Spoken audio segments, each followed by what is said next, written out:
Hello, everyone. Good morning. Casey, what's up? Good morning, everybody. Hello, hello, hello. We are back. We are master debating the Christians' brains out for the 90th day in a row now. Can y'all believe that? 90 freaking days. I've been doing this for 3 months straight. Every goddamn fucking morning. It's been pretty great, actually. It's been quite the amazing journey that I've had and a journey that I will continue. It's been pretty amazing. So, this is the channel where you can watch an undereducated hick from Alabama perform an intellectual takedown of the Christian faith, doctrine, and logic for your entertainment. That's right. But also to make the world a better place, because this rise of Christian nationalism is fucking ridiculous and it needs to stop. It is not cool. It is not funny. It's dangerous is what it is. And that's what it's all about. So this is what I'm doing here now. Talking to the Christians. Trying to deconvert some mofos if possible. You know, that's all we can do, I guess. Indeed. Y'all, don't forget this October, the Rocket City Reason Conference is going fucking down.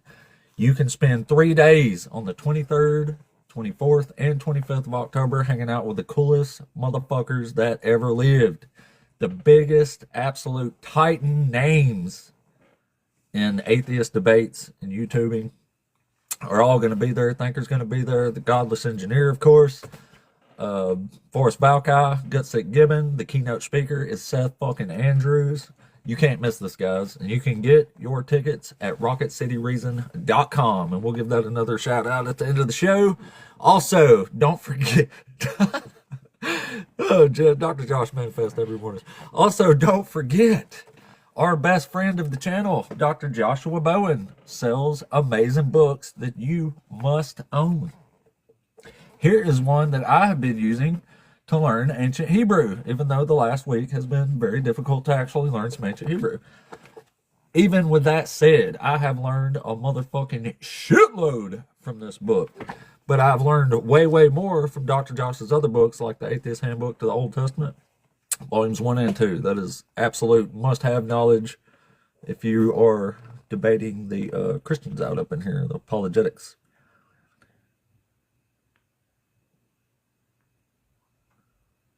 Yes, KC, I do. I just seen that. Sorry. We have a new MC. That's awesome. Don't be silly, Dr. Josh. It's generous of you. You're the man for humanity here. These are must-haves, that's for sure. Thank you, Diana. Thank you so much. I appreciate that. We have been rocking on for 3 whole minutes this morning. We have been on Chop It Away. What does that say? Bolsey. Oh, shit. Bolsey. Damn. What a cool appearance that'll be. Y'all, you can't miss the Rocket City Reason Conference in Huntsville, Alabama this October 23rd, 24th, and 25th. It's going to be some motherfucking titans of atheist debates up in there. You can hang out with them for 3 whole freaking days. How cool is that? How freaking cool is that, man? Anyway, the live has just been fired up today. We just hit 4 whole minutes going this morning. This is my 90th day in a freaking row doing this crap. It's 3 months straight now. It's been an incredible, super fun journey. It's also been kind of frustrating and a bitter experience, but overall really, really, really good. I've met some incredible people, made incredible friends. We're building an awesome community here. It's pretty fucking amazing. Hopefully today will be no different than the rest. Hopefully today we will get some awesome discussions going. The last couple of days have been awesome. That freak of a man, Affordable Pest Control, came up here yesterday, and it's like, what? Like, that dude usually gets kicked off every live in 30 seconds. But for some reason yesterday, he calmed his fucking ass down long enough to talk for nearly an hour. Like, what is happening in the world that these freaks are actually calming down? That's wild. Anyway, thank you for that if you're Mr. Affordable. That was an interesting thing to behold, to say the least. Anyway, today, we're keeping basically the same structure we've had for quite a while now. but these are going to be the question topics for today. How do you cope with the Bible being debunked? There's a question mark there, so that's a question. How does the Bible debunk? Anyway, why does God condone slavery and rape? Why is God unjust? And why doesn't Jesus actually fulfill any prophecy? That is our personal favorite topic, even though it doesn't come up all that much. It does come up, that's for sure. But by far the most popular topic that the Christians seem to pick is why is God unjust? And the slavery thing comes up a lot too. Fortunately, it comes up a lot because they don't think it's in there. So that's good. The scary part is some of them do know it's in there and they think it's totally cool. And that's totally fucked up. So, can't let that stand. It must be called out. I think I've noticed the main difference in the algorithm that's happening now ever since TikTok's little fiasco too. I think before, like the algorithm, as soon as you fire it up alive, would go crazy. Like now it's like it has to build up a little more, I think. That's why we don't get people in here in the first 30 seconds like we usually do. Or did pre TikTok fuck up. Yeah, that one. Anyway, guys, come on in, welcome through. We barely had this bad boy fired up. Just hit 7 whole minutes. So there's still a whole lot of day left today. And I think my work schedule's pretty light today, so if we're having a good show, I can roll on for a good while today. Which will be neat. Because this is day 90 in a row. That's a long time, man. 3 months straight. Good Lord, my nose is still freaking running, sorry. Oh, and also, neither here nor there, but I'm 42 years old now. And you can probably see it a little bit, but I got one of those damn pimples on my nose I hadn't had since I was 12 or 13 years old. That shit hurts so stinking bad. God dang, that's intense. Dr. Josh, that would be fucking awesome. You would make me shit my whole life if I got to tat up Dr. Josh. Hey, and I'm still on like old pricing too. Like I'm fucking cheap. I've been tattooing a long time. Cheap compared to most fucking tattooers up north. They're tattooing $200, $250 fucking dollars an hour on average now. Come on down, bring me like 90, $100 an hour. I'll do it for you. And I do pretty decent work, I think most people would say. I am KC, yes. I do tats down in the Hartzell. So you know we jumping. But yeah, I've been tattooing for 15 years now. So I've got a bit of experience. You might have, Jerry. I definitely did one. That was really, really good one. That crazy motherfucker that usually gets booted off every live, like, calmed his ass down for a moment, and he actually talked to us for like an hour yesterday. It's pretty neat. Shoot, we can do all that, Dr. Josh. All that. Shit, come do it for free. Just throw me a tip or something. Shit, bring me a signed copy of a book. I'll do it for you. We'll do whatever, man. It'll be amazing. Amazing. What?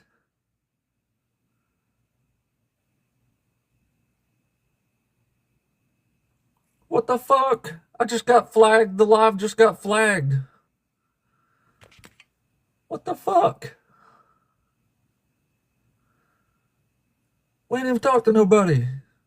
Your feed eligibility standards under our community guidelines reason harassment and bullying.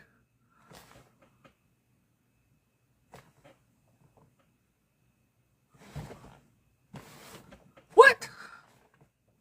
Man, how fucking silly. It was a 10-minute restriction, by the way. So. What the hell, man? Dude. Wow. TikTok's on some shit sometimes. Let me tell y'all. I don't know, big old booger shit. Thought I had something in there. Damn.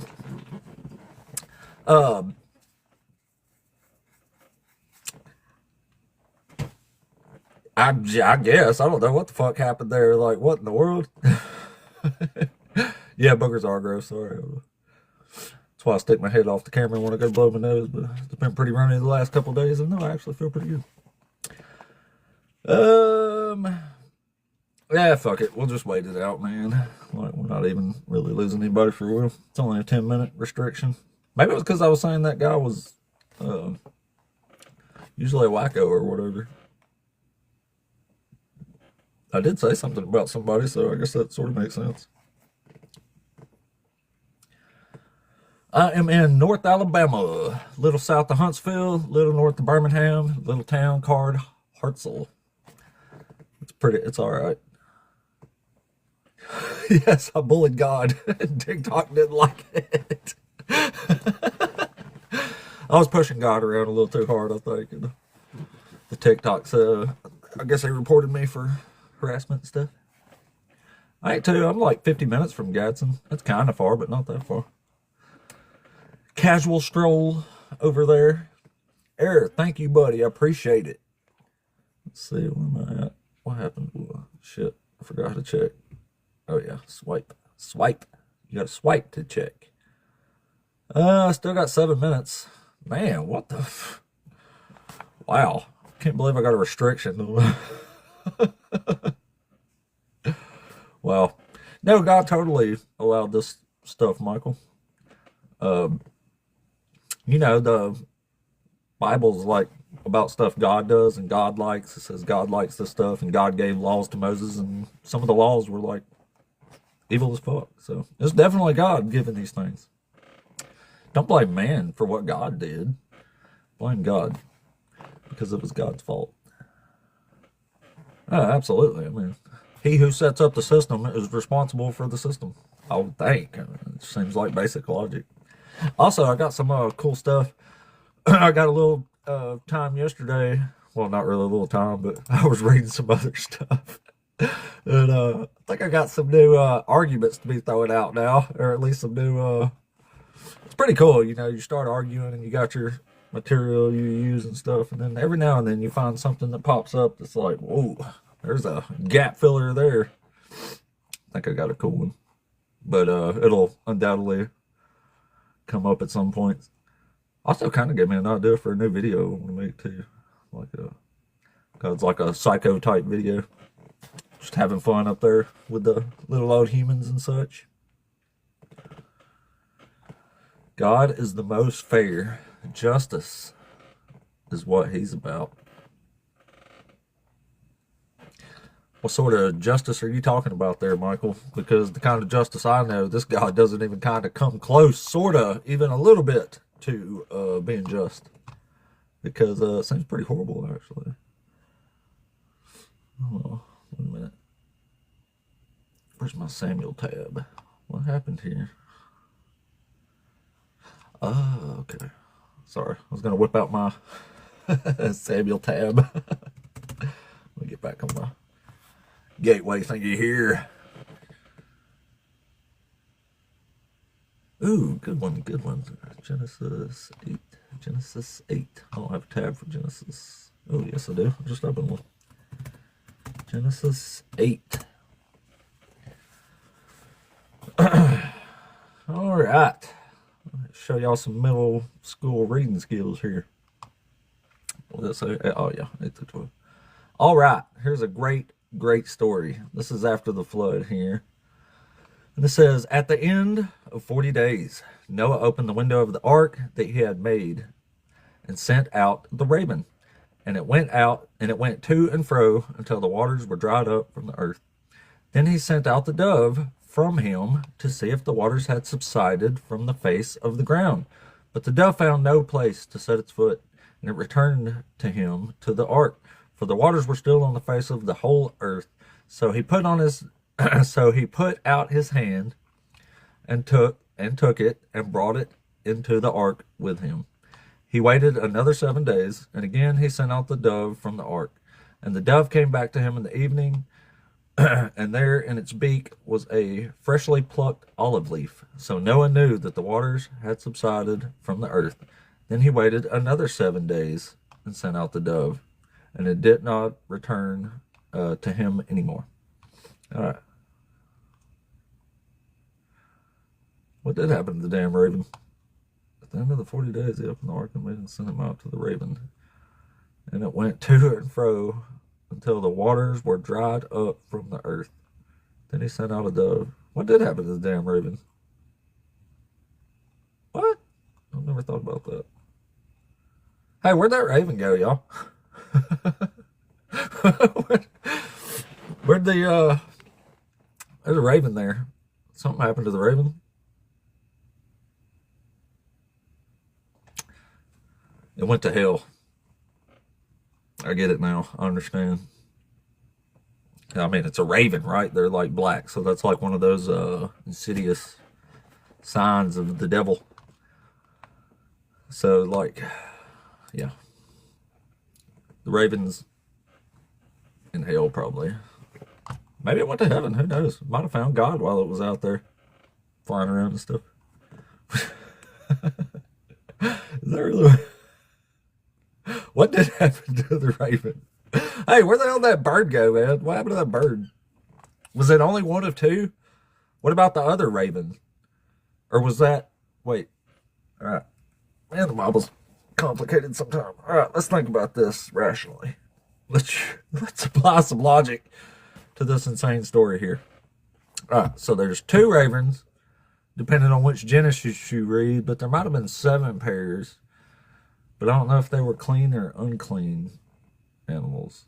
So if there were 7 pairs, there would have been some more ravens. So this one raven flew off. But if there was only 2 of them, then one of the ravens is just like hanging around. Like, huh? Like, what happened, man? All right, only 2 minutes left on my restriction that I got for calling the crazy guy crazy, I guess. So I'll take my responsibility there.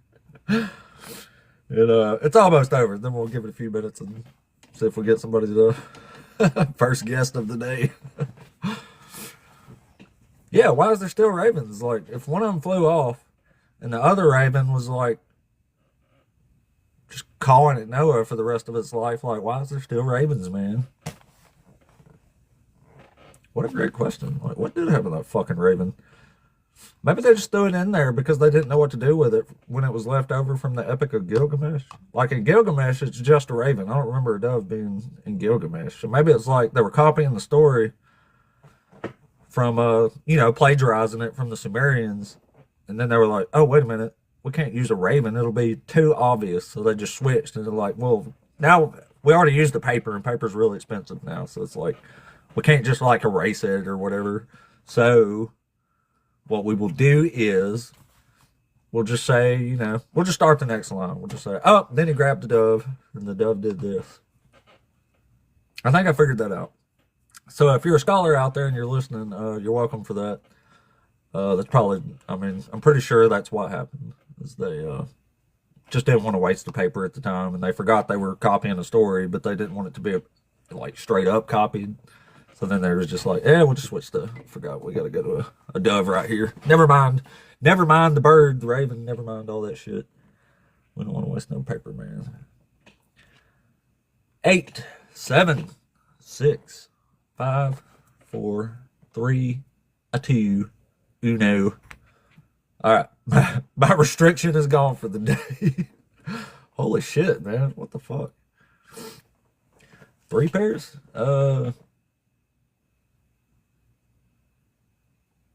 I don't know. Do they count as unclean animals? There's one without hooves or claws or something. Like God has claws, don't he? How does God get past the not having hooves and claws, cloven hooves? I don't know, man. The Bible's weird, y'all. Don't lean on your own understanding there. Just don't lean on your own understanding, and it all makes perfect sense.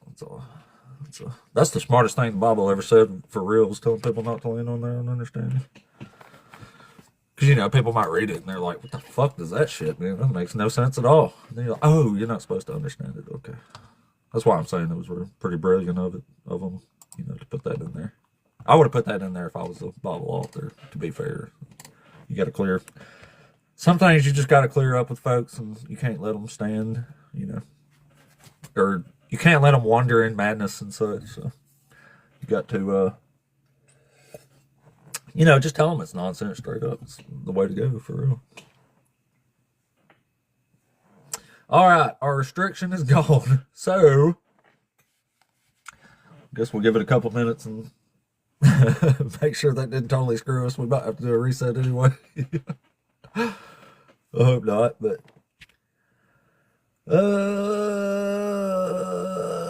what was it?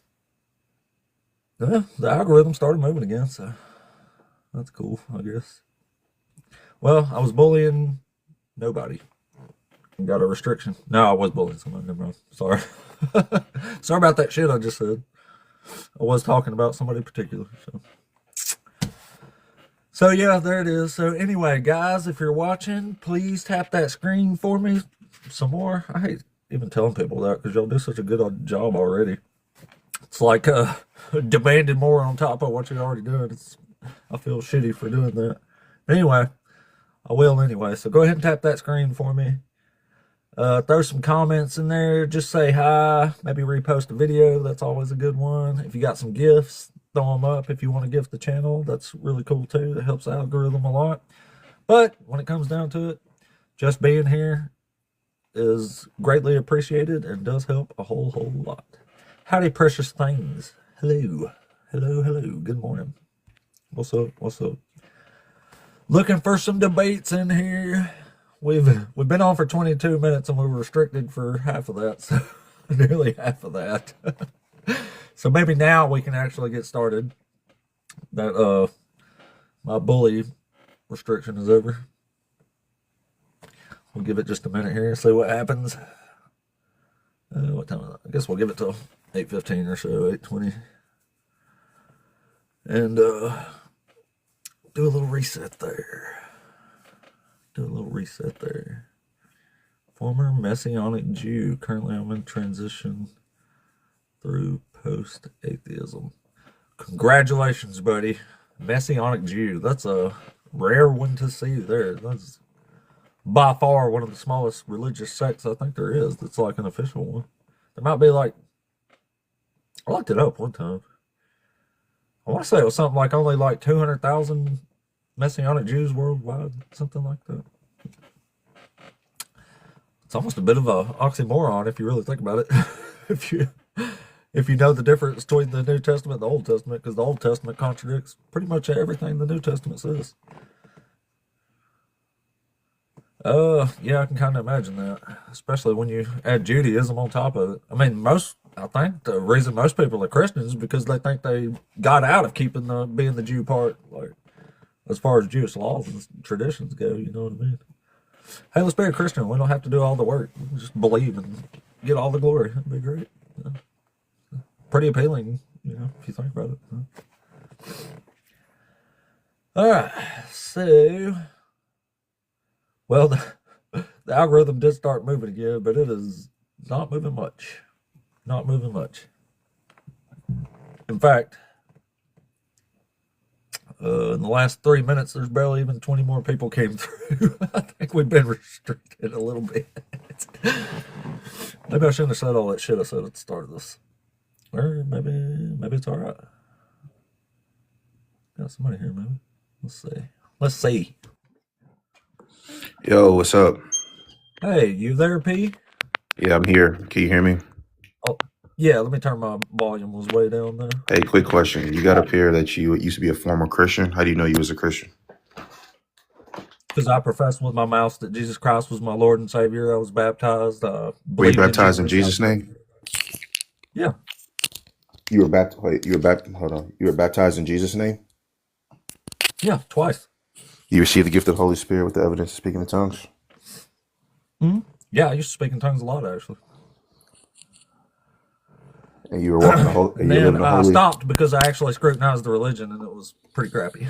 And you spoke in tongues as the Spirit gave utterance? Yeah. However you speak in whatever kind of holy gibberish it was, I did it, yeah. As the Spirit gave utterance? Mm. So you spoke in tongues. You believe that was fake? No. Yeah. Well, I do now. At the time, I thought it was Holy Spirit. So how was it fake if the Spirit gave utterance? There is no spirit. It's all imaginary. So what were you doing when you spoke in tongues? just talking gibberish and thinking it was Jesus. So you were speaking in tongues, but the Spirit didn't give utterance, which means you didn't have the Holy Spirit, meaning you really weren't a Christian. Yeah, the Spirit's So you weren't imaginary, just like this God. So you weren't a Christian. Okay. I just want to set that premise that you weren't a Christian. I think a lot of times on TikTok. See, believers come up here every day and try to say I was never a real Christian. Like it's impossible to leave the silly religion once you're in it, but that's complete nonsense. Watch this. And I actually say all the time, people like you who say that about other people just push people further away. So keep saying that. I mean, I'm not pushing you away, but watch this. For example, if I work at if I work at FedEx, like dissonance, like it's not dissonance. Really watch this. If I work at that you were never a real Christian. If I work at FedEx and you say you used to work at FedEx, and I say, oh, did you go through this? Did you go through that? And you say, no, I didn't do any of that. Then as a FedEx worker, I can say, hey, you never worked at FedEx. I know. I can know you by your fruit. Yeah. So if you sit here and say, as a Christian, I am a Christian, and you sit here and you say, oh, I used to be a Christian, and I say, you baptized in Jesus' name? Did you receive the gift of the Holy Spirit with the evidence of speaking in tongues? And you say, hold on, let me finish.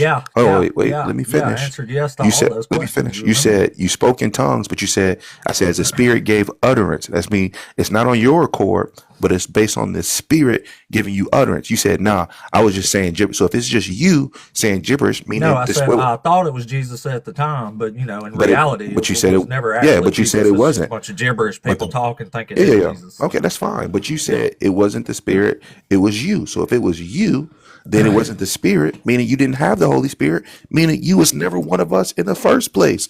There's nothing wrong with saying that. It definitely was. It's okay. You should read Hebrews 6 because it's not true. Watch I'm this. Not a liar. The Bible. Watch this. The Bible says. I'm not a liar like God is. Hold on. Watch this. A lot of people say the Bible says that there are people who gonna say, "I cast out demons in your name. I did this in your name," and God's gonna say, "Depart from me, work of iniquity. I never knew you." So I'm saying we've read all that before. Yeah, I'm just here to say that he probably, he wasn't a Christian. It's cool though. Yeah, he also says if you've once tasted in the Holy Spirit and shared in the heavenly gift, and you just said it was on your own accord. Stuff, tasted the powers of, so tasted the powers of those to come and fallen away, then you can't be brought back to repentance. So you can be a believer and taste in the heavenly gift and share the Holy Spirit and fall away. So you can be a Christian and fall away. No, I agree with you. I agree that you can be a Christian and fall away. But in your sense, you weren't a Christian. You want to be a Christian so bad, but you weren't a Christian. I'm sorry. So you getting up here saying that you were almost 30 years. So that's why I'm saying when y'all come up here, you just make yourself just because 10 times more ridiculous than you already do with these silly Hold on, watch this. Watch this. If somebody who grew up in the hood, if somebody grew up in the hood, I'm watching. Shit. Well, let's get to someone who's on an actual topic here. Thanks for showing us the cognitive dissonance of Christianity, though. That's always fun. Yeah, watch this. You was never a Christian that 30 years. When you were baptized as a 10-year-old, you were just lying. You're a lying 10-year-old. You're just mistaken 10-year-old person. Levity Christians going around calling a bunch of fucking children liars. Like, what the fuck? What a pathetic religion. Anyway, if you are a Christian who's capable of addressing one of the actual topics up here, that would be great. We want to talk to you. This is my 90th day in a row debating the Christians up here. So come on in and holler at us. We want to talk to you. Yeah. All right. I pray you learn the truth. That way, injustice and slavery in the world can actually end when these Abrahamic religions die. And they're on the way out, trust me. And it's because of that silly shit that y'all come up here and say. That's why I leave this up here, a former Christian. That's why I leave that up there all the time, because it triggers Christians so bad that somebody left their silly religion that they just can't believe it. They're like, how could somebody leave this cult? Like, you can't leave this cult. Nobody does that. The book says people don't do that. The book says people do. Yikes. All right, sorry. Yeah. All right, well, at least we did get to talk to one person there. As gibberish as it was. What's happening here? All right. Anyway, I guess we'll have to wait a few more minutes and excuse me, see if we get somebody else to talk out here. I say it all the time though. That's one of the best things like a newly deconverted Christian can hear. Like the second you deconvert, one of these other motherfuckers come up here like you were never a real Christian. That's like just immediate like a confirmation of the cognitive dissonance that Christians experience in this religion. Yeah, watch this. I went, peek. See you later. See, watch this. I used to work at FedEx, and if you say you don't know nothing about FedEx, then you never worked at FedEx. I'm like, okay. Did I say anything I didn't know anything about Christianity? But that is literally one of the best things, and it's literally one of the first things that a newly deconverted person always hears is you were never a real Christian. But that just goes to show you that's a confirmation of how crazy people are, the silliness that they exude. Oh. Hey, you drop me? Why you drop me for? Back. Yeah, I'm back. Why you drop me? You was babbling the same old nonsense. Do you got one of these topics you want to debate us on? I mean, the first one is it's a fallacy. Which one? You being a former Christian. It's the title of the thing. It's not a fallacy. The first one's a fallacy. Literally just backing up all the crazy stuff that I said Christians say. The first one's a fallacy. Let's see. Okay. How do you cope with the Bible being debunked? How was the Bible debunked? A bunch of prophecies that didn't come true. Like the main ones, like the New Covenant prophecies and stuff. Hold on, give me a second. I'm getting a call. Is that what that was? I thought the Lord was chiming in.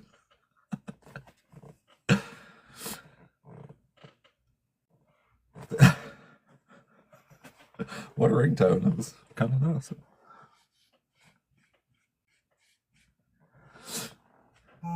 That's funny. A fallacy. It's a fallacy. Former Christians is a fallacy. Yeah, the mind of a Christian is, that's for sure.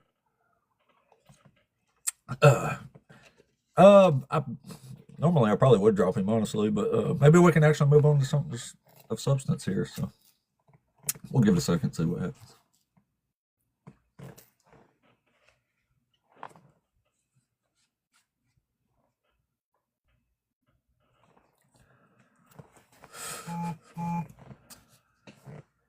All right. What's happening?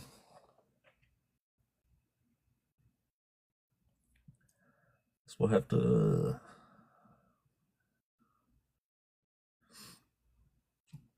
Man, I can't believe I got a restriction earlier. I didn't even think about it. Oh, he disconnected. But I didn't even think about it, but that actually hurts you in their little promotion thing. Part of their little promotion thing is that you go so long without getting a violation. So apparently, since I got one, that might hurt us a little bit.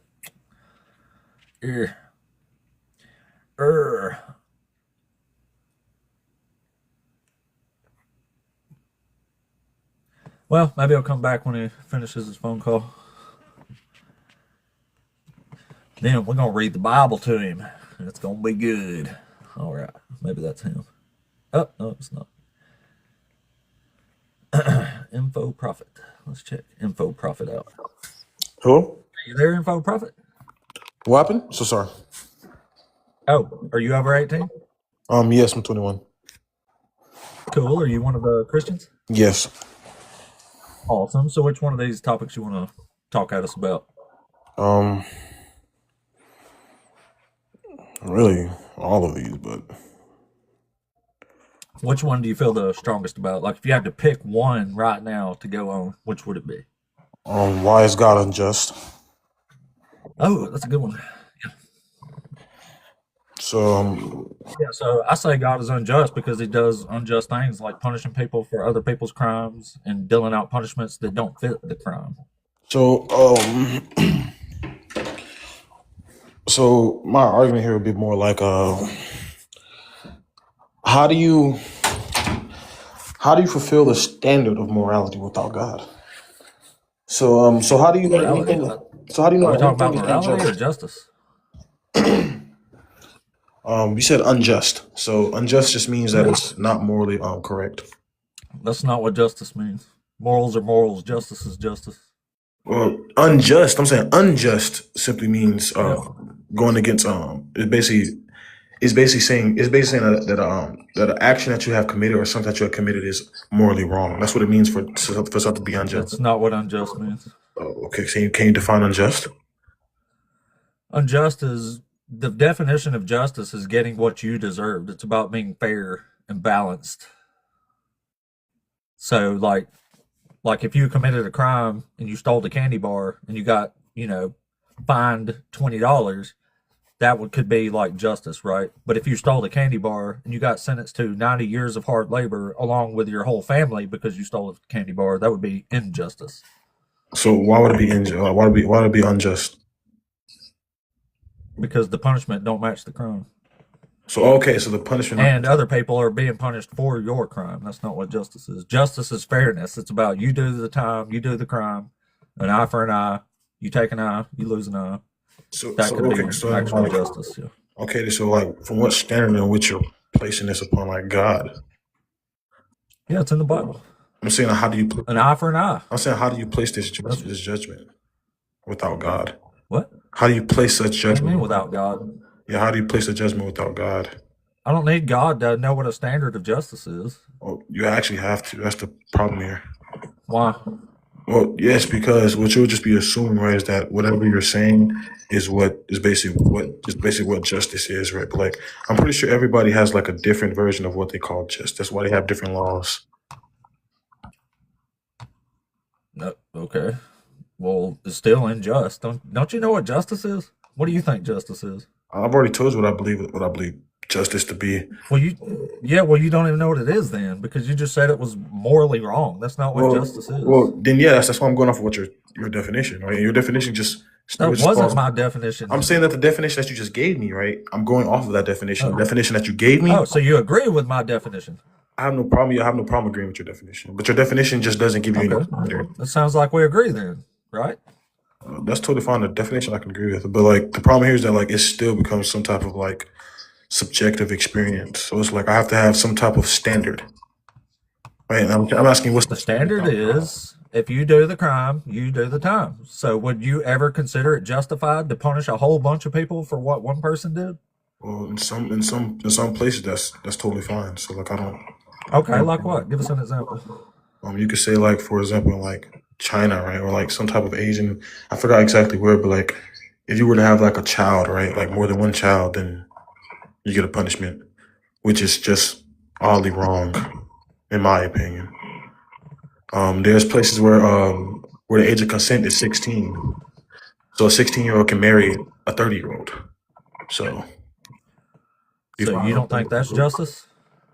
I never said I don't think it's justice, right? What I'm saying is that like the standards are just so subjective to the point like there is no. They are subjective, but I think we can agree on some basics here. Well, I would think we can agree on some basics. Well, maybe me and you can agree to a lot of things, right? But that doesn't make it somewhat a standard. That just means but it means we're agreeing on a standard and then applying that to. We're not agreeing on the God of the Bible. We're not agreeing on the standard. We're just agreeing to like subjective experiences. I'm really confused here.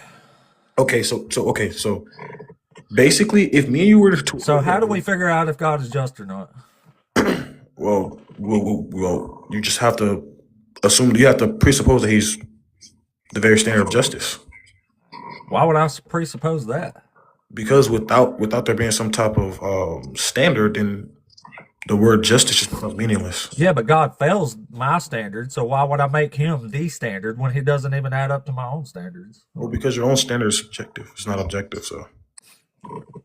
It don't have to be objective. Well, it has to be for you to like. I can apply the loosest of standards of justice, and God will still fail it miserably. Well, maybe your standard, that's totally fine, right? But like your standards can just be incorrect. But it's your standard too, because you agreed. I agree to some things, yeah, but like not all things. Yeah. So would you agree that an innocent baby being unalived is just ever? Is it just ever? What do you mean? Wait, say that again? Is it ever justified to unalive an innocent baby? I guess not, no. Okay, well, God fails that standard a whole bunch of times. Okay, so where does it say anything about an innocent baby? When is a baby not innocent? Yeah, so like I hope you know that like God has some type of like foreknowledge. So like obviously he knows these people are gonna be like bad. So Oh, he knows they're going to be bad, so he wipes them out as babies before they do the bad stuff that he gave them the free will to do, right? hmm Wow, it's a crazy religion. not really a All crazy right, religion. well, That's just since we how things work. it is. If people are Well, like since we agree that unalive innocent babies is never okay, I never said let's innocent. just look at some examples of that. hmm Or wait, you said you don't agree with that? No, I said I agree. I agree with you. Like we just told you, but like just because we agree to something doesn't mean anything. I've already told you this. It does. It means a lot. It doesn't. No, it does because we're agreeing on a standard of justice, No, and we're not. we're Hold on. We're about not. to Hold show on. you No, no, that no, your no. own standard of justice No, no, is no, about to no. be quite violated by Hold on. God. You're strawmanning me, right? Like what I said, right? I never said that we agree on a standard because you don't agree that God is a standard. So we don't agree on a standard. We We agree agree on that unaliving innocent babies is never justified, right? well, it doesn't matter what I think. I've already told you that. It does. It doesn't because I could just be It wrong. does. Okay, so Do you, okay, so are okay, you wrong about innocent babies being unalive being justice? I don't know. It's an open-ended You question. don't know. Well, it sounds like you need to go do some soul searching and then come back because if you can't even tell me that unaliving an innocent baby is bad, then you have no business being on this I stage. simply just feel like it's bad. That's simply it. I feel like it's bad too. Okay, but it just leaves an open-ended question. So if you feel like it's bad and God does this a whole bunch of times, what do you do with that? Well, You just forget about it, be like, hey, I feel like it's bad and evil, but never mind, it's God. that's Is that not the story well. here? It's not necessarily right. Like you just hold on for one, right? Like you're assuming some type of like foreknowledge here. What? You're assuming some type of foreknowledge. You just know that the child is a No, snake. I'm not. Okay, then. So do you know anything? Do you know any true propositions about this child in the future? Like you don't. So like you don't know if What this do we person. need to Hold on. know about a baby, an infant So being so so innocent? so yeah, What do I need to know about this I'm going to baby? explain. I'm going to explain to you, right? Like for example, right? Please Like do. for example, right? Like, when we speak about the Noah's Ark, right? Like every person that got wiped by the Noah's Ark was simply just rebels against God. So like obviously these people, obviously these rebels against God are going to be like bad people. Rebels against God. Yeah. So The whole hold on, world was rebels against God. Yes, they literally are, except for Noah and his people. That's literally it. Everybody was bad. Everybody wasn't. The world was corrupt. Okay. What does So that have to do obviously, with so babies? obviously, right? If the world Corrupt is babies? Bunch of corrupt babies? so obviously, if everything is corrupt, right, and these people are having children, right, then the children are going to be corrupt. This is just how it works. Like for example, like I'll give you an option, right? If there was a child born, So right? you're saying Hold on, every hold on. parent, every good child who had a bad parent, or every bad parent raises a bad child? Is that your argument? No, I'm not saying that. That's exactly what you just That's not said. what I'm saying. No, I'm not. Okay, go ahead then. I don't want to So put yeah, words in your mouth. We'll yeah, let you say it again. for example, right? So for example, right, if you were to have for example, let's say you have a baby, right? In the future, this baby is going to kill a million people or unalive a million people. Like God. I wouldn't see any reason why we should like fucking not put this person in jail. Like that's just how I feel about it. How do you know that? How do you What do you mean know I this know that? baby is going to grow up to be I something? don't know that, but that's what I'm giving I know you don't know that. That's So what I'm there's giving. no justification there to unalive a What do you baby, mean? even if you think it might Listen, be going to do it's something not. Hold on. evil. It's not. Hold on. It's not that I think. I'm giving a hypothetical here, as if I were like as if I had some foreknowledge. I know, but it doesn't make any sense. How We does don't not have make any sense? foreknowledge. Obviously, we don't have Neither foreknowledge. does God. God literally has foreknowledge. What are you talking about? He gets shit wrong. He makes decisions he regrets. Hold on. That doesn't no. That doesn't mean he's wrong. Yes, it does. Why would It's he not. regret a proper decision? Maybe because the proper decision was the only decision that could possibly bring out the greatest good. Like I don't understand that. Like making humans? Yeah, I don't see anything wrong with that.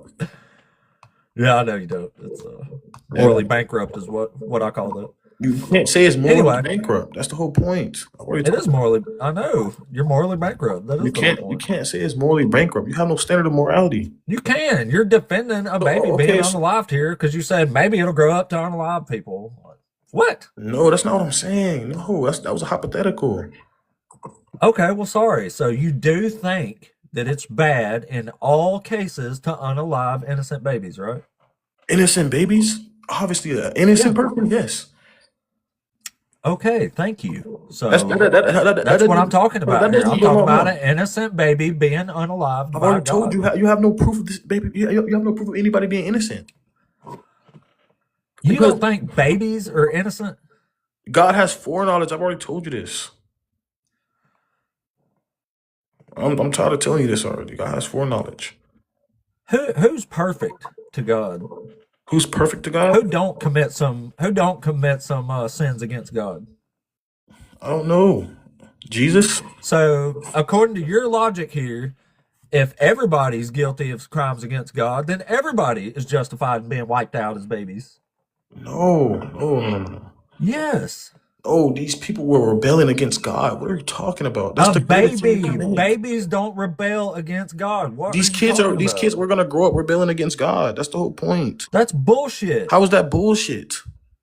Because the baby I'm talking about is David's baby. Was that baby going to grow up to be evil? Okay, then can you give me the verse? Yes. 2 Samuel chapter 12, verse 15. All right, I'm gonna go read the verse because y'all just every single All time right. I just have misconceptions of the verses. Okay. You can tell me what the misconception is next. I'm gonna explain it to you. Hold on. I'm gonna look it up. Grab my other phone. You said 2 Samuel what? 2 Samuel chapter 12, verse 15.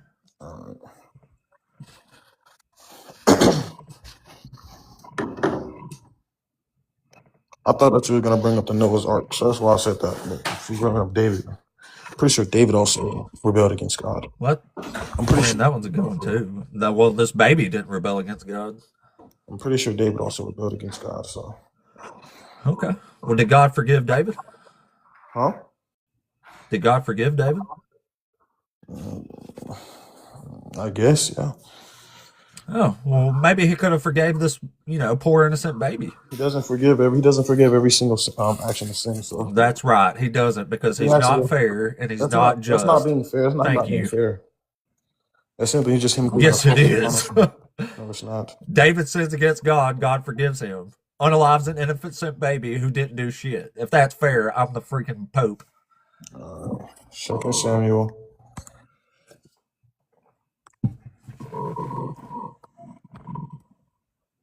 Second Samuel 12, verse 15.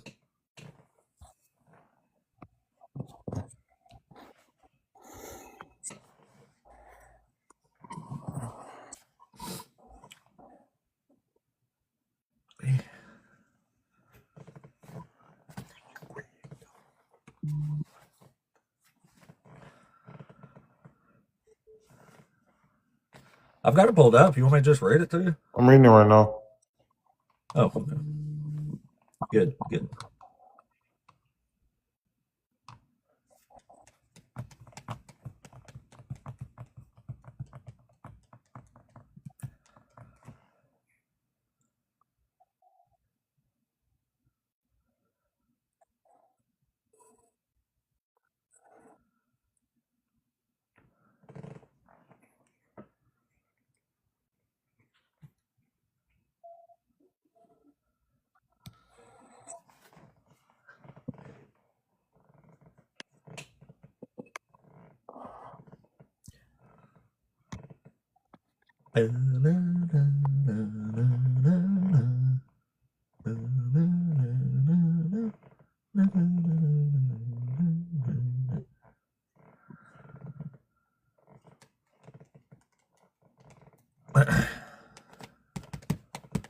Are you still reading it? Or are you trying to think of an excuse why God unalive this baby is okay? No, I have to do because you have to read context. All right. It's all about the context. It just explains. It just explains about the moment that it happened. Huh? It just explains. It just explains. All it does is just literally just says it. Yeah. But then when you read the whole, Yeah, it says David sinned, and God strikes the child and makes it sick, and 7 days later it dies. yeah, I know. Yeah, I know. God murdered a baby. I know that. You know that. Yeah. It doesn't sound like you know that. Because you seem rather like okay with it, like chill, like it's no big deal. You seem like it's no big deal, so I don't understand. Do you just not care, or do you acknowledge that he's murdering a baby here? I never disagreed that babies have been murdered in the Bible. Oh, well, God's a murderer of babies. Defend that. Mhm. You just worship baby killing gods, or Uh, huh? Because I actually read this verse. I have to read it again. Did it really good? Yeah. Here, I'll read. I'm gonna start. Let's see. I'll start reading at verse 10 here. How about that? It says, "Now therefore the sword shall never depart from your house, because you have despised me, and have taken the wife of Uriah the Hittite to be your wife. Thus says the Lord, behold, I will raise up evil against you out of your own house, and I will take your wives before your very eyes, and give them to your neighbor, and he shall lie with your wives That's what I in the thought. sight of the sun." Huh? Yeah, we already read this verse. So yeah, like I'm not gonna lie to you, buddy. I'm not even gonna cap to you right now, bro. I'm not even gonna cap to you right now. David did an unforgivable sin, so Yeah, but God forgave him, so it wasn't unforgivable, was it? no, he just made a sacrifice. No, he didn't. Yes, he did. That's what the child was for. Child sacrifice. Well, what do you expect? What do you expect? I'm trying to get Hold on. you at some sort of humane argument for this, and you're just saying God's murdering babies, and now it's human sacrifice. Like, what the fuck is going on here, man? So yeah, so I'll explain to you because I had to make sure I read the verse again because I want to misinterpret the verses. Oh yeah, So- God forbid. So yeah, so this is basically what happened. What David, the sin that David committed, right, was Adultery, basically murder. was basically going against the basically the eye of God. So Right. what God did was God basically gave him a punishment, and the punishment was just his child. The punishment wasn't his. The punishment was the child's and the 10 women that God had raped. So no, they were not. God did not grape anybody. Here, Right. well, I'll read it. So you apparently didn't read it very good. Finish. David said to Nathan, I have sinned against the Lord. Nathan said to David, now the Lord has put away your sin. You shall not unalive. Nevertheless, because this deed you have utterly scorned the Lord, the child born to you shall unalive. So, like, David's sin is completely foregone here, and he punishes the baby. It's because of the simple fact that what God told him is that if he goes against the Lord, he'll bring calamity upon his family or upon his people. Yeah, and that's not justice. This baby didn't do anything How is that wrong. not? How is that and the not 10 justice? women, because the baby didn't do anything wrong, and the 10 women who got raped didn't do anything wrong. David sinned against the Lord. If anything, David should have been unalived and raped. Well, no. What the no? No. What do you mean, no? David's the one who did it. Why is it okay to have 10 women raped for something David did? They didn't have nothing to do with it. 10 women grape. I don't know what you're talking about. Oh, wow. Did you miss that part? No. I know that verse. No, it wasn't. That wasn't a grape. Oh, so you know that verse. So. Yes. Okay. I know the verse. It was not a grape. It was. It wasn't a grape. It was. Yeah. Oh, yeah, it was. All he did was give David a warning. David sinned against God, and that's what happened. Like I don't get it. God murdered the baby because of what David did. You serve a great God, buddy. You serve a great, great baby murdering God. Congratulations. Okay.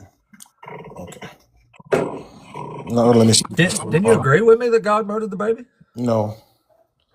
Yes, you did. No, I This don't is know. all recorded. Yes, I never agreed that God. Yeah, you did. This is recorded. I'm gonna clip it out and I'm gonna post it on my page just for you, buddy. What I said, right, was that I never disagreed that babies have been murdered in the Bible. That's what I said. There's 100 people watching right now, and everybody knows what you said. You said That's twice totally that you fine. agree with me that this baby was murdered by God. No, I never said the baby was murdered by God. Yes, you did. I said no. I said Look, hold on. I comment said after that. comment. Yes, he did. That's what he said. What Yes, I he said did. was I said that I agree with you that there has been babies that has been murdered in the Bible. That's what I told you. By God. I never said by God. Yes, you did. No, I did not. And you know God murdered this baby because you're a person that has a hold on. brain just like No, me, and I think you know when Yeah, babies so are being murdered. no, but I for would not- whatever reason, Oh my God. religions like cloud these thoughts of So justice no, and so love. so no. The reason why I would never say that is because I don't think that God is even capable of murder. So I would never say anything like that. Well, he is. He just did it. He murdered a No, he did baby. not. No, he did not. He did. No, he did not. He did. No, he did not. He murdered a baby. He didn't murder a baby. And this is just one baby he murdered. There's a whole. You want to read some more baby murders? He didn't murder a baby. It says, the Lord struck the child whom Uriah's wife bore to David, and it became very ill. The Lord murdered this baby. He didn't murder the baby. What did the baby do to deserve being unalive? What did he do? Yeah. Fucking Yeah, what was the baby's sin against God? the baby doesn't have to sin against God. The baby's Oh, so he was murdered. He was baby's unalived not. for nothing. That's called schmurder. No, nobody ever said he was unalive for nothing.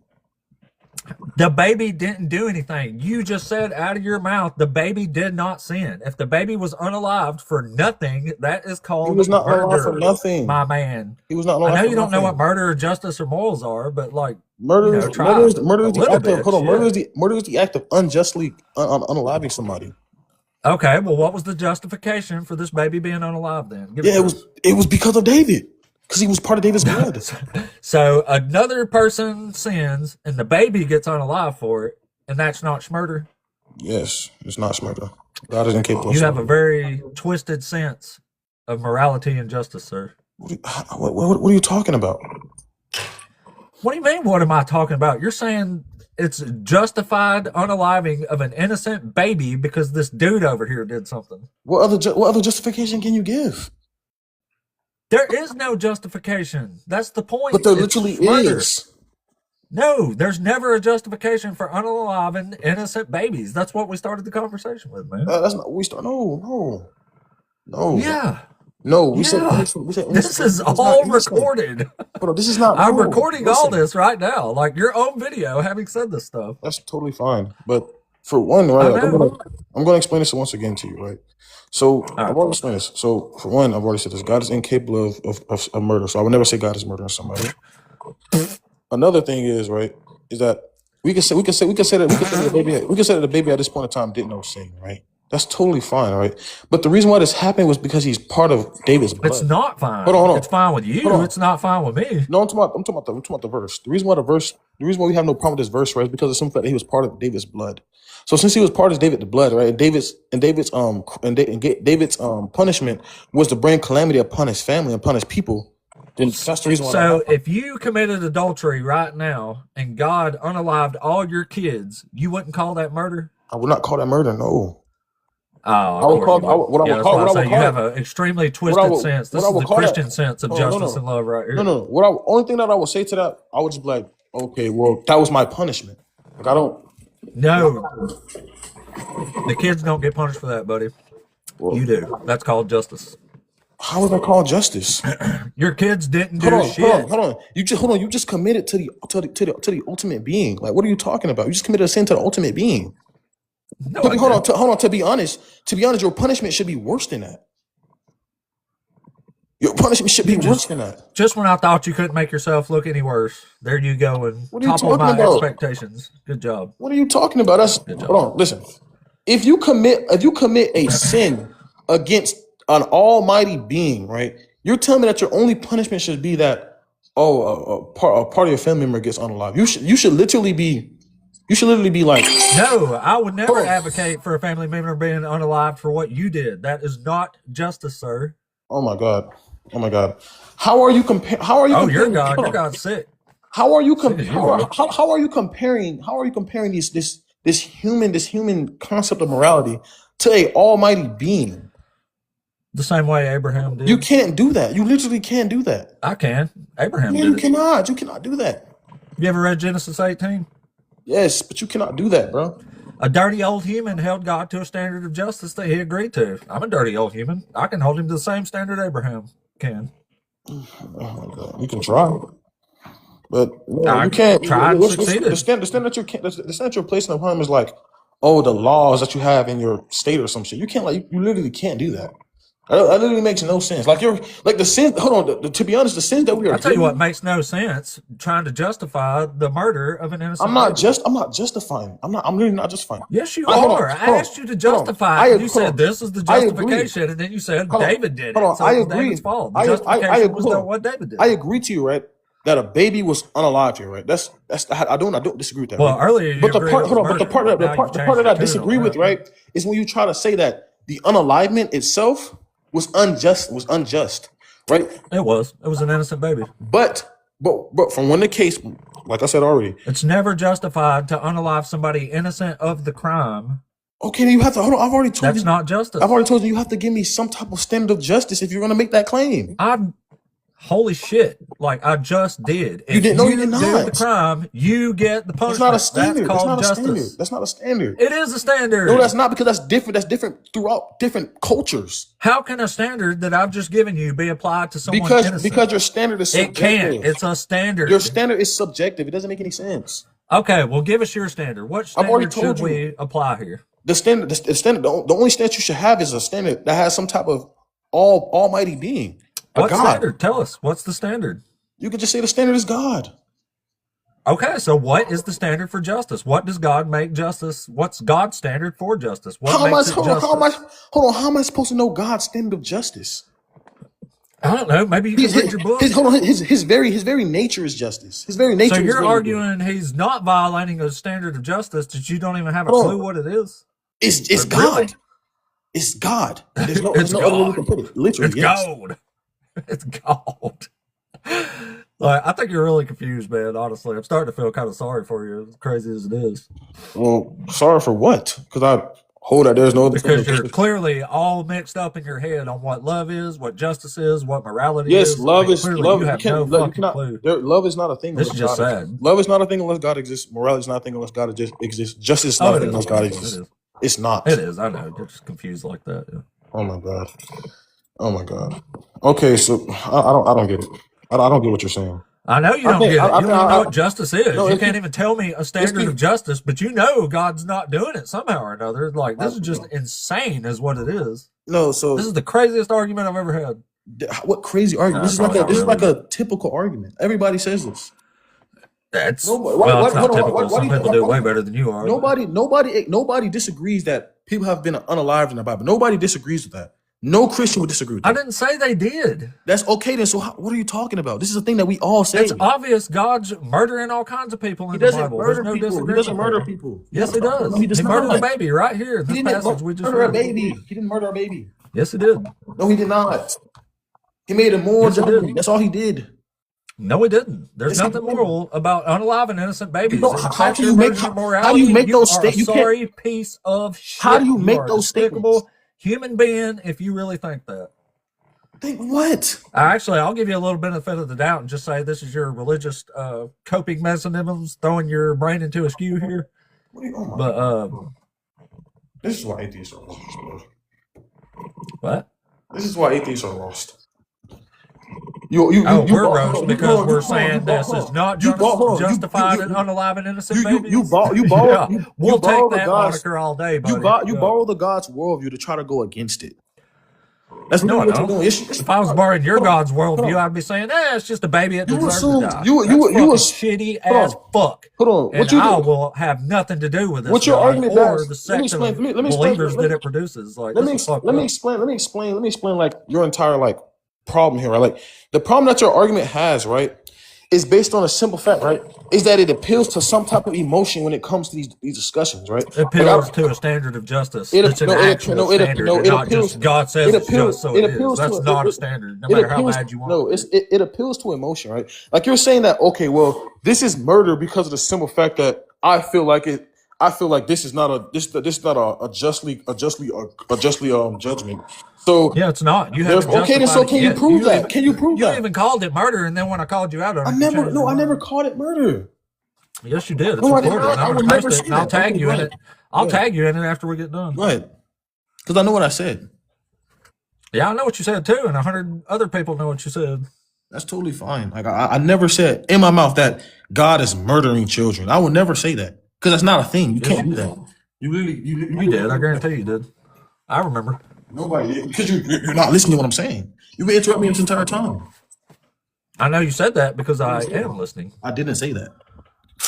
Yes, you did. No, I did not. Put a 1 in the chat if you heard that guy agree with me and saying you're agreeing with me. God, I literally said you're agreeing with me. God murdered this baby, right? You said yeah. No, I never You said said yeah. I know he's murdered. 1. Lots of 1s in the chat. Oh boy, it's not looking good for the believers. Yeah, I don't. I haven't seen a single 2 yet. I'm pretty sure your live is full with atheists. So. Oh, so they were just lying. Just all atheists lying about what they heard you say. Yes. Oh, you're just a dishonest liar, sir. And liars go to the lake of fire. Yeah, I'm not lying, by the way, but that's I can prove you're lying because this is all recorded. Everybody, that's totally fine. I'm gonna watch it too. Now you got the same person putting 2 over and over again, like it's a bunch of 2s. Oh, that's funny. Yeah, I got a YouTube channel. I put these replays on every day. You can check it out there. Good. Because I know what I said. I specifically stated, right, that there is murder to children that happen in the Bible. Like, I don't disagree with that. Like, nobody. That's you saying God murdered a baby. I never said God murdered a baby. Yes, you did. No, I did not. You did. I did not. You did. I didn't. You did. I'm just gonna wait on the clip. I'm just gonna wait on the clip. I'm gonna watch it too. Yeah, good. You need to watch it because maybe you'll realize the folly of your thinking here. There's no. I don't see the folly. Hold on, I brought up Jerry. Did you hear him say that earlier?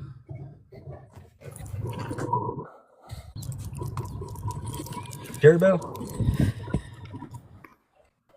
We can't hear you, Jerry. Something's wrong with Jerry.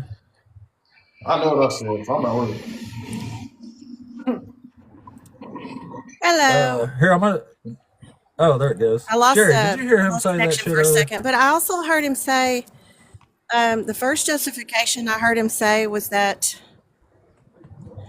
Yeah, and the first justification I heard him say was that God has foreknowledge, and he was just spouting off stuff really fast and saying God has foreknowledge and He knows what, what's going to happen. So that made it okay too. That was before he agreed with you that God commits murder. I never said that God commits murder. You did. I never said that. You did. I think it was a Freudian slip. You kind of knew it, and you just didn't realize you said it. I said that murder happens in the Bible. I would agree with you there. That's exactly what I said. I said I agree that murder happens in the Bible. It's not exactly what you said. Sometimes you slip up and say things that you know are true, and then you want to deny it, but that's not true. Just what happens. It's not. Because your brain knows what's true. That's not. Why don't you just say I would respect you more if you just said I misspoke. That's not what I was gonna. But you fucking said it, and everybody knows it. If that's what I said, I didn't even say that shit. I don't know what you're. I don't know. Yeah, you did. No, I did not. Maybe because you were interrupting me so much, so I can't listen to everything you said. Maybe you did. Maybe that did happen. But what I was talking about, right, was that yes, murder happened in the Bible because you specifically brought it, right. That you said you asked me does murder happen in the Bible? I said I agree with that murder happened in the Bible. Nobody disagrees with that. Like nobody disagrees with that. That's like a universal knowing. Like for example, I believe in the Bible that great. Did you not say that God has foreknowledge and that's why it's okay for him to unalive babies? Yeah, I said no. What I said was in the Noah's Ark, right? In the Noah's Ark, God has foreknowledge, right? And the people in Noah's Ark were doing horrible sins against God. So what God did was, right? Yeah, the horrible babies. Then the crazy thing is, right, is that he gave people a chance to not be unalived. What about the babies? What do you mean? Did he give them a chance? Yes. Did he give them a chance? How were the babies rebelling against God? Yes, That's what I've asked you before. Yes, he did. How did? Oh, God. How precious is human life to you? Like, are you really serious? What are you talking about? Okay, if God gives you a chance, if God gives everybody a chance, right, to save themselves, right? And nobody does it. Whose fault is it? We're supposed to protect babies, not unalive them. He literally did. He had Noah go around and tell people this. He unalived the babies. He Hold on, did hold on, it. listen. He killed them. Listen. He literally gave everybody a chance, right? To hop on the ark. Nobody hopped Where on the did this ark baby because from nobody Second Samuel have a chance? because nobody believed in God. Nobody's Whose fault is talking that? about the ark but you, man. I'm talking about David and Hold on, Bathsheba's infant son that God personally unalived. Yes, he personally unalived it. Yes, I don't disagree with that. That's called baby murder. That's not called murder. No, it's not. Yes, it is. No, it's not. Yeah, I said, you even said it. You said murder is unjustified unaliving. And I said, well, what is the justification? And you said, well, God has foreknowledge. And Oh, that's not what I said. That's not what I said. That's right. So that's not what what I was coming up said. here to say. That's not what I said. What I said. This how I know you. This how I know it. This how I know you're not listening. What I said, right? Wow. What I I'm said, listening right? to No, you we know you just justify What I every said, right, was single that- Like, this is Hold on, fuck. let me Wow. finish. What I unfair said, Yeah, thing. go ahead. that's- what I said, right, was that the reason why that happened was because of the simple fact that David's sin was to bring calamity upon his people. That's what his punishment was. And bringing calamity on people that didn't have nothing to do with this sin is injustice. What do you sir. mean? That is They're not part. Hold on. justice. They're part of his blood. That's the reason why he did it. It's just like punishment. No, you don't get to punish anybody who's related to Why- somebody hold on, because hold on. they committed Hold a on, hold crime. on. That is not Hold on, fucking hold on. justice. That's Hold on. only justice in the Hold on. skewed Christian sense of justice and Who morality and love. are you to say what the I'm Almighty somebody needs to who do or has not? an actual standard of justice where you don't have a zero. standard. You can't even begin to hold tell on. us what You don't- justice hold on. is. You You don't just have- say hold it's on. God. You which is don't an have a absolute standard. Ridiculous have a cop standard. out is what You that don't is. have a Yes, I standard. do. You I've told you have 100 standard. times Hold what on, the standard hold on. is. You're speaking I even on used a subjective biblical experience. standard of this, and you're still saying I don't have a standard. So you, don't have have a lost your standard. freaking No. mind. How do you have a standard if using your own subjective experience to make some type I of just fucking conclusion? told you I'm using the Bible's standard. You're not of using the Bible justice. standard. You're not using the Bible You standard. ought to fucking read it sometime. I got a question. You How fucking are sicko. you using the Bible standard? You don't even agree with it. An You're eye not for using an it. eye is justice in the Bible, you fucking twat. So I got a question to you. Because I hope you know that. When you have your own ideas about this, all you do is leave open-ended questions. I've already told you this, right? So my question to you is why is unaliving people bad? I'm going to show you where you have no standard. Go ahead. Oh, it's just my opinion. It's just my opinion. Oh, okay then. So if you don't, okay, that's not a standard then. Yeah, it's just like my opinion. You know what I'm saying? Okay, then, Like, so it's you not know, a when standard. innocent babies get unalived, they'll just really, really feel like there's no So why is justification for it. unaliving people bad? Go ahead and explain to me, please. It's just my opinion. Okay then. So if it's your opinion, how do you have a standard? My standard is what the Bible told me the standard was. I borrowed it. No, it from doesn't. there. How about that? No, because you don't agree Yes, it with it. does. So do you agree Yes, with it does. So do you agree You with just it? ain't fucking read it. You ain't got a clue what the fucking standard of justice is in the Bible, do It's you? God. There's no other way to put it. That's what I'm saying. You don't fucking know because you haven't fucking read it. You're just saying it's God, and you What do think you- that's an actual No, answer. hold on. Literally, Jesus already explains this, right? He literally says that no one is good but God. Ain't nobody talking about Jesus. Jesus is a fucking fraud. Yeah. So what else am I supposed to say, right? Like if Jesus already told I you, don't that know. no I one would is, expect you to say, what's a standard of justice? You would give us an actual standard of justice and not just say it's That- gold. that's the only standard from which we can apply.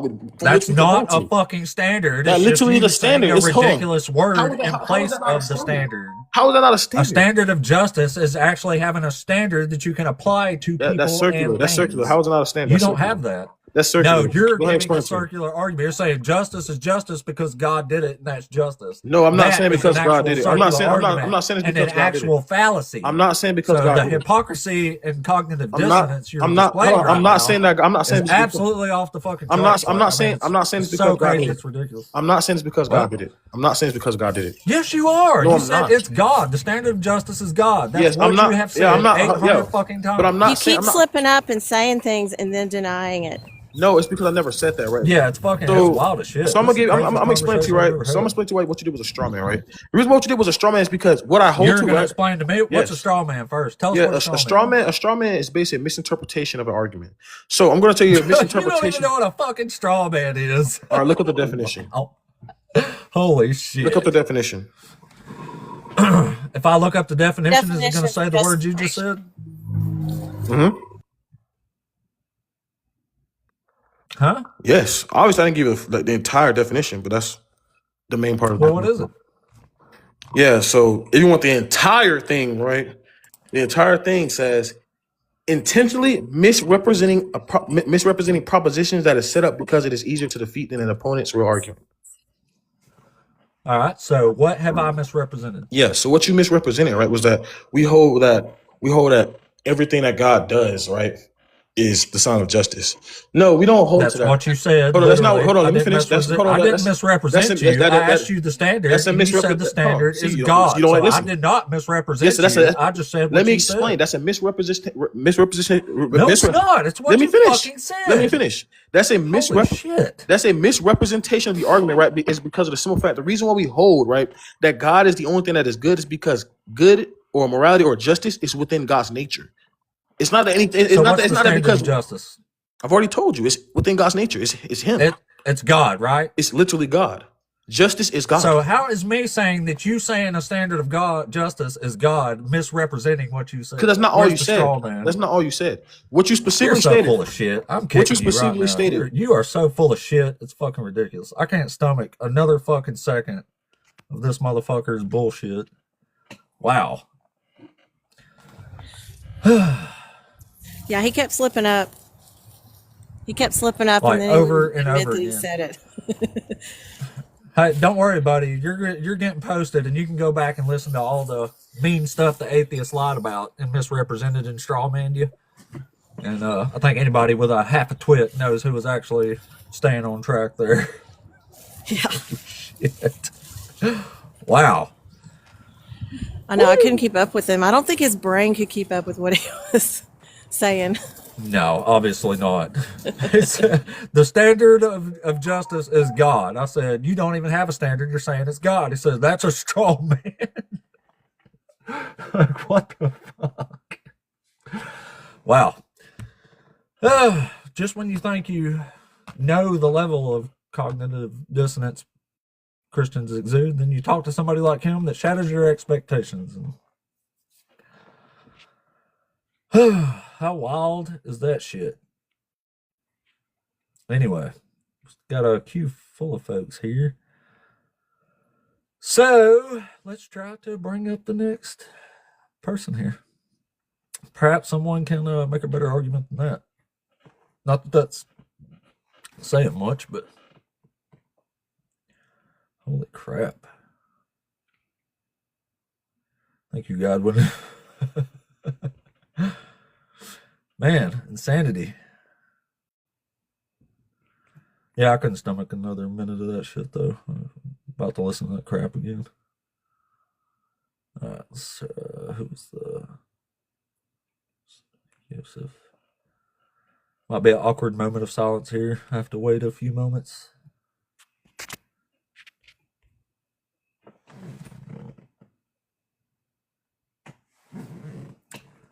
All right. Yeah, he gets to vote. That's why. Yeah, exactly. Yeah. Let's try this one. I think this one's there. Hey, Dalton, you there? Oh wow! I didn't think I was going to come up this fast. I saw 6 people ahead of me.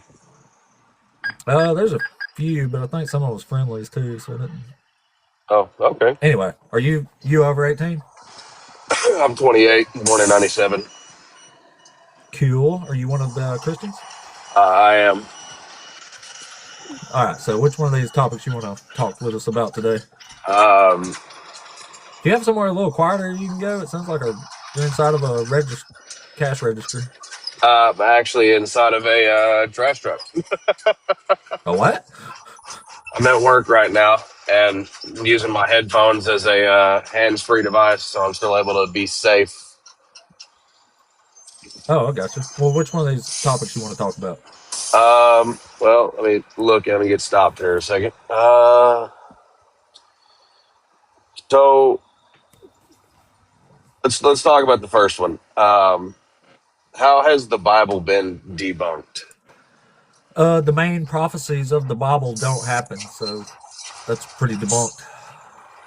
What do you mean main prophecies? Can you give me an example?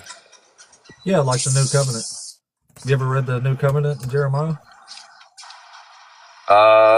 So To be honest, I have not read the full Bible into its entirety. I have read Oh the shit. full. I guess you could say it's the title of it's the Action Bible. It's just the stories of the Bible.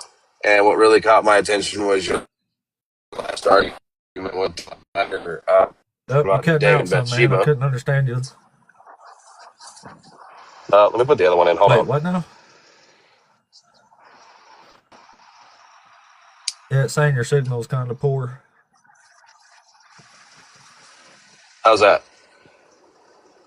That's better. That's Is that better. any better? Okay. Yeah, yeah. What really caught my attention was the story of David and Bathsheba that you were uh, talking about with the previous guy on here. Oh, Um, yeah. Probably caught a lot of people's attention. the I mean, yeah. Um, what I have come to learn in my I would say short true following, because of course I grew up in the church and all that, and but I never, as a child, you can never truly follow. I don't believe until you at least have your ability to comprehend and understand certain things. But what I have came to realize is that human comprehension will never fully understand what God does and why God does what He does.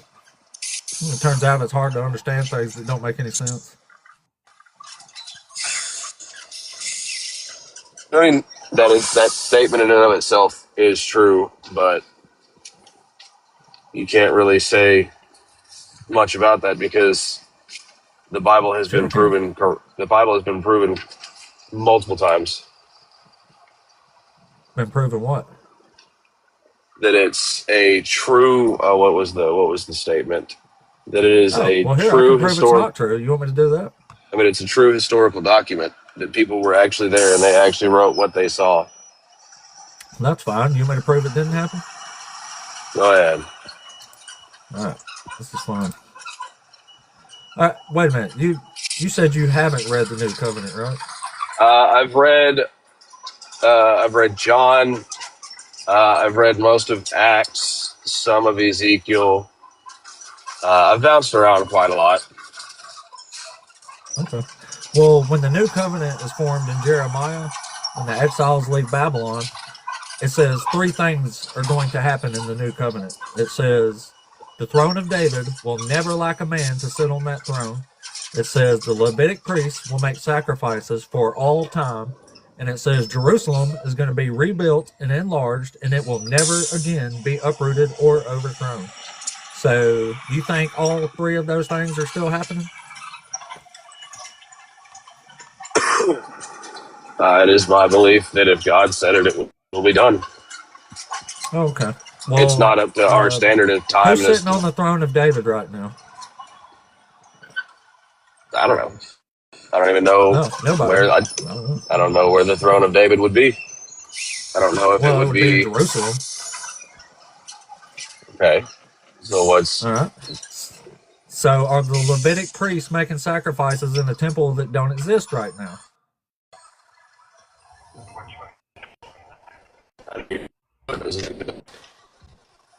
Do what?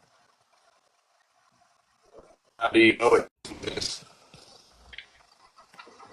You're breaking up. I couldn't understand you. I couldn't hear him either. How do we know that that temple doesn't exist? Because it got destroyed in 70 AD.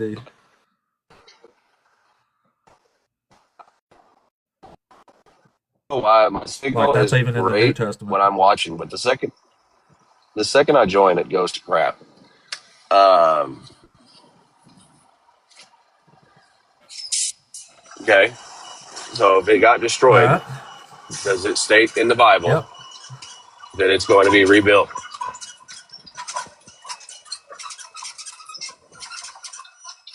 What? So does it state in the Bible somewhere that the temple will be rebuilt? If Maybe. it I don't got know. destroyed It in really doesn't 78, matter. It really doesn't matter according to Jeremiah because Jeremiah says it will never be uprooted or overthrown ever again. So literally the three main prophecies of the new covenant in Jeremiah, none of them actually happened. And it's worse than that, because God says, here, I'll just read this part. It says, if this fixed order were to ever cease from my presence, says the Lord, then the offspring of Israel will cease to be a nation before me forever. So according to Jeremiah, if any of those things ever stop happening, which they pretty much right off the bat stop, then it's over. There's no nation of Israel before God ever again. Okay, so it's before God. Do you understand what that means? Yeah, do you? Yes. It doesn't mean it won't be. It doesn't mean that it won't exist. It means he won't recognize it. Exactly. And this covenant was broken, so Israel will never be a nation in God's eyes ever again. Okay, so how does that disprove the Bible? Are you serious? 100%. Is that a serious question right now? I mean, I would assume so, that it's a serious question, because I asked it. You said you were going to disprove what you're it. asking me is how a prophecy that God gave about a new covenant that clearly didn't happen and clearly never will happen proves the Bible is true?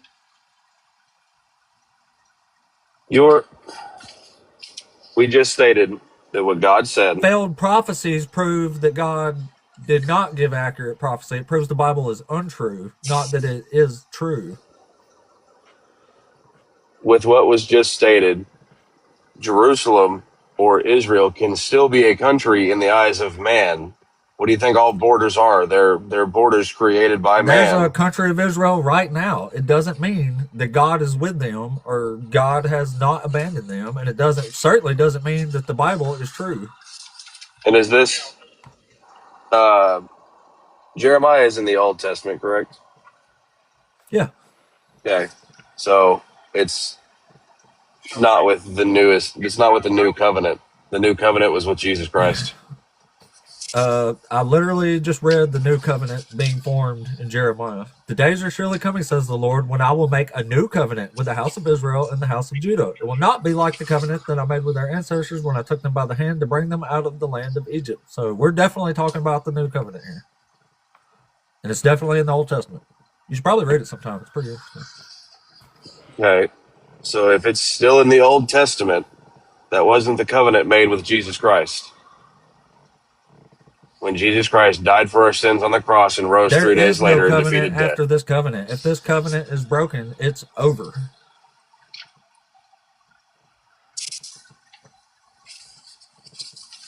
I pray that God shows Unless you you're the saying light. Jesus just backpedals his word and prophecies don't mean squat. I mean, thank you.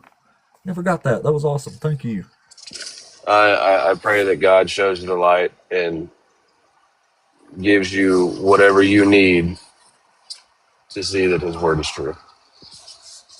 I need somebody to explain to me why all these prophecies are failing when God's giving these prophecies. If God's a real all-knowing God, then I would think his prophecies would hold some actual water when none of them seem to actually hold any water.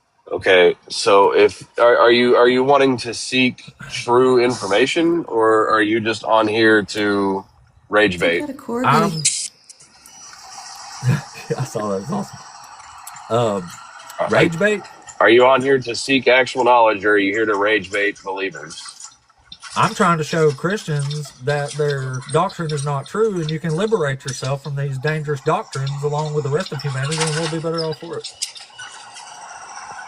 They're very dangerous. They were dangerous to me. I grew up in it too. Did you say you grew up in Christianity also, Dalton? I grew up in the church, and then whenever I lost 3 grandparents in a month time span and my parents divorced, I ran away from God. You don't think you're just grieving? Give yourself a little grace there, buddy. I don't think you're running away from anything. You need to give yourself some grace to grieve. No, I grieved for about 15 years and then came back to Christ realizing I was wrong and running away. What made you realize you were wrong? That no matter what I did in my life, period, everything wrong happened. Right. And then in the time span of me coming back to Christ, giving up, I don't know how to say this in TikTok words without getting in trouble. Giving up meaningless and marriageless intercourse, and getting away from the bottle. I was rebaptized into the church. 2 weeks later, I found my now wife, who was pregnant with my baby girl.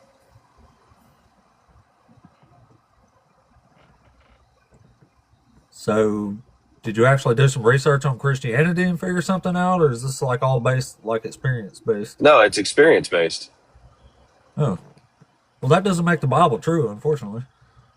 No, my testimony doesn't make the Bible true, but what it does show is that God is real, and that whenever I came back to Him, He blessed me.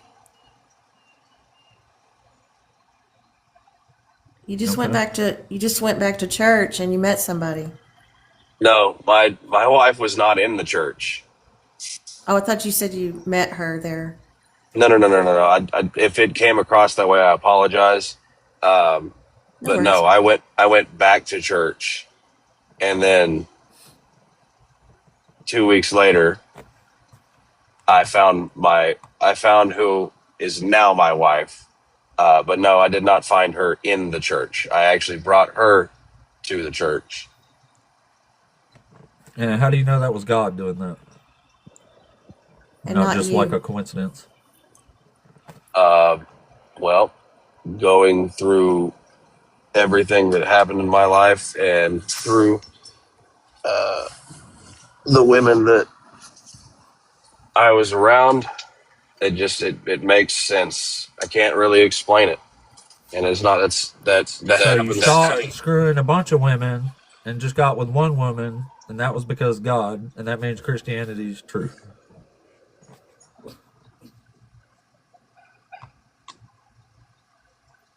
You just settle down. A lot of people do that. They sow their wild oats and they settle down, and you're just human, man.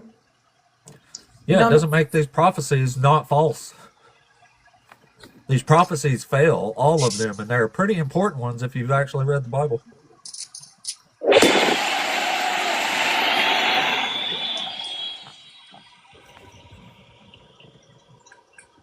Why is God giving failing prophecies in the Bible, man?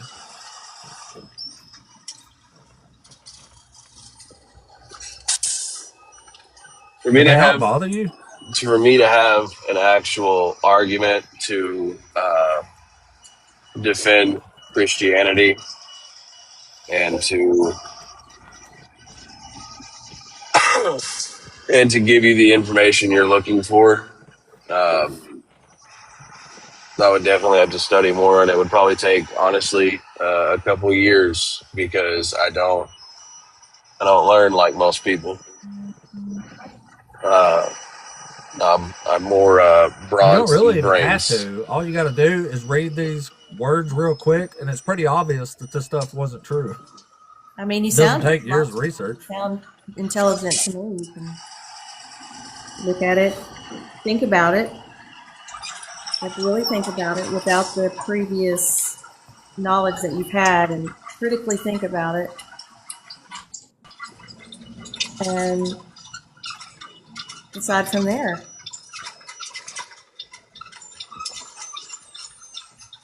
Well, after being away from Christ for 15, probably a little more than 15 years. 1 second. Go ahead.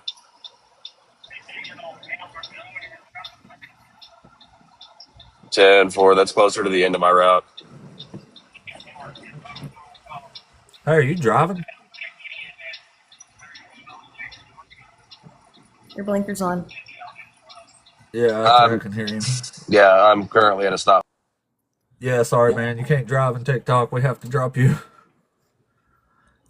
You can come back up and say you had to pull over or something, but I want a job where I can import go read everybody. Jeremiah and then come back. That would be great. Anyway, let's see here. What's that? Thank you so much for those gifts, by the way. That was fucking awesome. I hadn't seen a couple of those ones. That kicks ass. Where are we at on my performance here? Awesome. The algorithm's actually ticking up, too. I appreciate that. Thanks so much, man. All right. Let's see. I don't think Turtle Tim's here anymore. I think JNC's a friendly, though. Oh, wait. Oh, yeah. Okay. Never mind.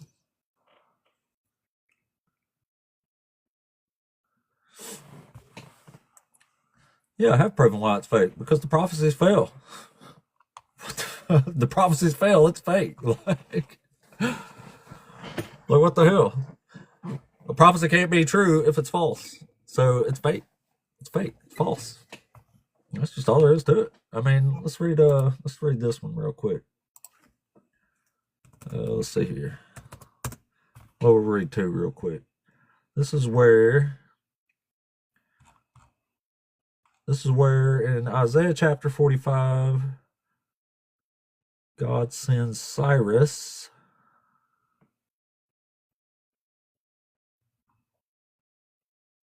Oh, here we go. Verse 17 is Isaiah chapter 45. He says, but Israel is saved by the Lord with everlasting salvation. This is right after Cyrus frees the exiles from Babylon, right? It says, but Israel is saved by the Lord with everlasting salvation. You shall not be put to shame or confounded ever again. And this is the Babylonian exile. So they're never supposed to be put to shame or confounded ever again after the exile. And also, here we go with the new covenant from Isaiah. Let's see. It says, for a brief moment I abandon you, but with great compassion I will gather you. In overflowing wrath, for a moment I hid my face from you, but with everlasting love I will have compassion on you, says the Lord, your Redeemer. This is like the days of Noah to me. Just as I swore that the waters of Noah would never again go over the earth, so I have sworn that I will not be angry with you, and I will not rebuke you. For the mountains may depart, and the hills may be removed, but my steadfast love shall not depart from you, and my covenant of peace shall not be removed, says the Lord, who has compassion on you. So this is all right after the Babylonian exile. Jeremiah says, the throne of David will never lack a man to sit on that throne. Definitely not happening. It says the Levitic priests will make sacrifices for all time. Definitely not happening. Jerusalem is going to be rebuilt, and it will never again be uprooted or overthrown. Not happening. So the new covenant's completely whack. It's false. It didn't happen. And since this covenant ended, the offspring of Israel will never be a nation before God ever again. I'm like, all this is really, really clear. It's easy to understand. You don't need scholars to tell you this is what this shit means. It's pretty damn clear. I mean, we just read it. So this is clearly debunked false prophecies. Seems pretty clear. Does that seem pretty clear to you, Jerry? Or like, do we need to do a little extra research? Or it's pretty clear. And I'm not the smartest person, around, but me neither. But yeah, if you read it, think about it, it's pretty obvious. Yeah. I mean, I've even read, I've been reading parts of Isaiah with a believer before, and I read that part of 45, and immediately she goes, well, that can't be right because that would be a failed prophecy. And I said, yeah, that's right, it would be. And she goes, well, it has to be talking about something else. But after that, I couldn't get her past it wasn't what it was talking about. But she immediately recognized that was indeed a failed prophecy. Like, it didn't even take 2 seconds in her head. She's like, no, that can't be right. Why do you think when you explain it to people, they just literally can't absorb it? I actually know the answer to that. It's because I guess as humans, we put up like this wall of block facts and knowledge from what we want to think. Like, I don't know if it's part of like evolutionary triggers of survival or something. Like, I don't know, but I can think of a lot of times in my life where the fact has literally been right in my face like that, and I'm just sitting over here like, it can't be right. Like, literally doing the same thing, and that wasn't even with religion, you know. It was just regular. I mean, shit. I can think of times in my life where somebody's told me, hey, this is something that you're doing, and it kind of hurt my feelings. But when I thought about it, I was like, I was kind of doing that. And I grew from it. Like, I admitted that it happened. Yeah. What is the point of just digging your heels in and not just looking at what it really says? You're gonna keep growing as a person and in knowledge. And if you keep like believing the stuff that's not true, I've said, it kind of makes you dumber all the time because you're just constantly making justifications and explanations, and you just sound really dumb. Yeah. I mean, really, yep. Oh. Yeah, it does sound pretty dumb. I mean, that's why I was saying with that first guy I talked to, that's why I actually like that Christians say there's no such thing as former Christians, because when somebody deconverts, that's usually one of the first things they hear. Mm-hmm. And I think that's just a really, really good, like, quick indicator that something's seriously wrong with the way they were thinking before, you know what I mean? If that makes sense. The dangers to these teachings, or to this form of thinking that we're just talking about, is that if you bring it into your own life, and if you justify that in the past and the things that are happening, the unjust things that are happening that we talked about before, are you going to do that when you do things in your own life? I mean, did you say you missed the show yesterday? I did.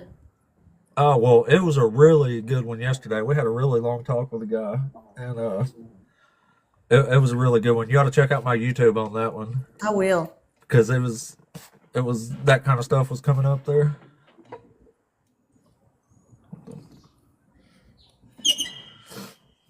Yeah, so when somebody says that they don't think it's dangerous,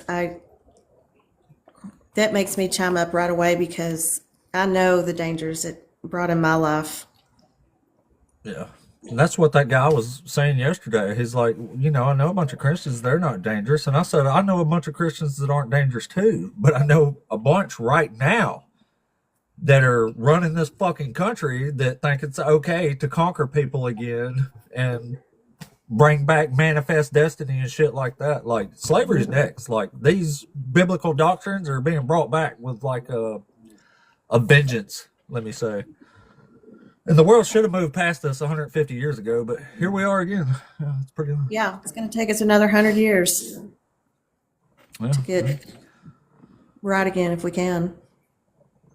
I'm sure there's dangerous atheists too, but as far as I know, they're not running the country of the United States right now and literally conquering other people and dropping bombs on everybody else for their own gain. Like, that's straight up evil. That's all it is to it. And they're being biblically accurate. The Bible says you have a right to do all this under the right circumstances. So, I mean, fuck that. It's bullshit. You don't have the right to do this to people, even if the Bible says you do. Sorry. But yeah.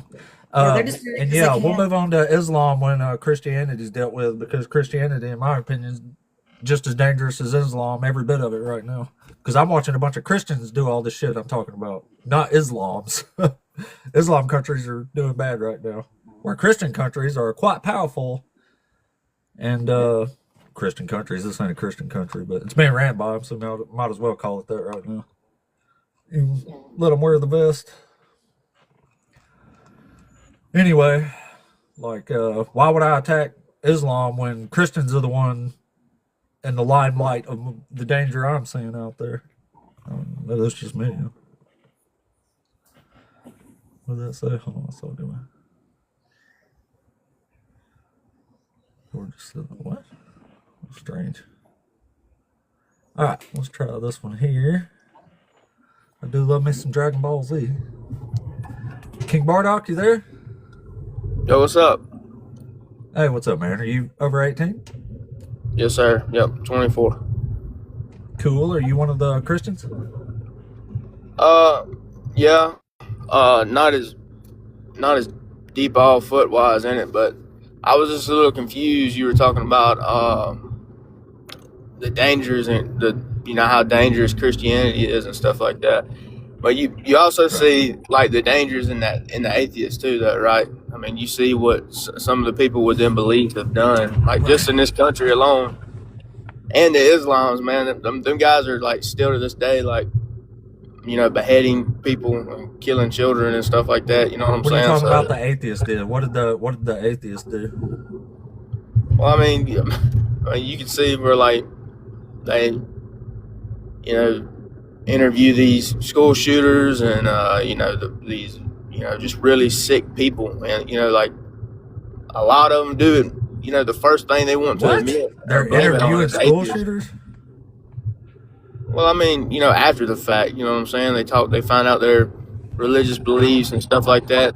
They kind of use atheists, like, they kind of use that to, I guess, scare people or something like that. But, I mean, I don't there's even a lot of understand them. what you're saying, man. But how dangerous that belief is or can be. What you know belief? Interviewing people? No, atheists.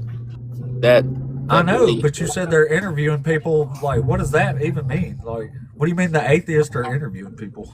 The atheists are being interviewed. Like, see, Oh, I've been watching for like the past hour and like misconstruing words and shit like that. I mean, that's like not what? cool. Give me an example. Well, if I did something uncool, correct me then, and I would like to apologize and fix it. But I don't know what you're talking about. I'm talking about after being, say they were arrested. You know what I'm saying? The first thing, the media and all this other stuff, first thing they want to find out is their religious beliefs, right? That's one of the first things, right? No, the first thing is right or left. Well, today, I mean, I guess, yeah, but right behind that, they want to do their religious belief. That way they can blame the right or the left. If they're atheists, they're going to blame the left. Christian, they're going to blame the right. You know what I'm saying? What are we talking about? What atheist beliefs are you talking about? What beliefs do atheists have? I guess they're none. Like, I don't know too much about atheists, but that's what I'm saying. Well, Like Kyle just made Mack, a whole bunch of shot statements. up the school in Texas. Hold on. That's the first thing that came out of his mouth. Was like, just made a statement that atheists are doing these things, but you don't even know what they believe. So what do you mean? How do you know any atheists are doing anything? well, they say they're atheists. I mean, I don't know if they're true atheists, or maybe in the moment, they might say that. Who? Who are these atheists you're talking about? Who are you even talking about? There's been multiple people that's been. Name one. The kid with the fucking blue hair that shot up the school in Texas. The sick fucking just disgusting people. Like, there's many people. Get on your computer. There are a lot like of Christians that do that too. What is your point? I haven't seen one Christian shoot up a school. You have not seen one Christian shoot up a school? Name one. You can give me one. Like, all right, we'll get you plenty. Hold on. But first, name your atheist. Who is this kid? well, I don't have nothing in front of me to look that up. I don't know. These So people. you can make sweeping claims about people and you don't even The know what their blue-haired beliefs are, guy. but you're going to Yeah, tell me the that's blue- what's it's the happening? Well, I know that there is, but I know for a fucking fact that you can pull your phone out and look it up, and it'll Well, give you so a can list you. of So names. why don't you do that? Well, I'm just not going to take the time out of my day to do So that. so you're just making statements about people without any reference or any type of sources. And Well, there's been multiple. There's been multiple Then people give in here. me one. There's been multiple people in here Then make give statements me about one. Christians. I mean, like, Give know me what I'm saying? one. Why is this so hard then? I'm Give not me one. giving you anything. I Then- gave you what so I gave you're you. just You do making what you gotta statements do. that are not true. You do what you got to do, and you look So it up. you're just making You know up what I'm saying? bullshit. That's what you guys do. So you're You sit just in front of a making up fucking bullshit. computer. So No, you're I'm not. making up You bullshit. sit in front of a fucking computer and you Then argue tell with me the retarded name ass of fucking one people. of them. Why is this so difficult? Because I can't think of it right now. Like, if I had to look it up, I could. Convenient you can't think of it when you sit there and tell me that this is a sweeping thing that's happening. That's kind of It weird. has happened. I'm not saying it's happening now. You know what I'm saying? I mean, I haven't heard or seen one in a long one time. person who claimed to be an atheist, which has no belief system, no It's centering, not just one person. no nothing. It's been Who? it's Then been a give few. me more than one isolated incident. What else has happened? Who else? I can't remember the one off the top of my head. I can't So remember again, the you're specific names. just making up shit about a group of people that you But who don't the know fuck anything are, about. like, who the fuck even are you? Like, I wasn't even talking to you in the first place. I don't So that's what this care. guy does. This motherfucker can't even debate on his own. He's got two other people in the boxes next to him trying to fucking help him defend the shit that he's got. He doesn't He need the doesn't help. know I it. just had a question. He got violated. I had to take him out because he was Danger talking too much shit. So, TikTok made me drop him. Besides, I can debate just fine on my own. It's just fun, you know, when you have, you know, team up on them. They don't That's like it when you about press them alternative for perspectives here. details. They don't like it when they ask for details. Yeah, they tend not to like it very much at all when you make them prove the bullshit they just said. I do know that prisons Dropping are lots of full of F-bombs, though, Christians. validates them, though, if y'all didn't know. If you get, like that's a good tactic there, actually, like, if y'all didn't know that. When you get pressed on something that you can't justify, you just start dropping F-bombs. It's you just, Yeah. a pretty good who the system, hell are really. you, dugald? I wanted to say a motherfucking dugald. What the fuck? Who do you think you're talking to? I almost said that. It was pretty neat. The fuck?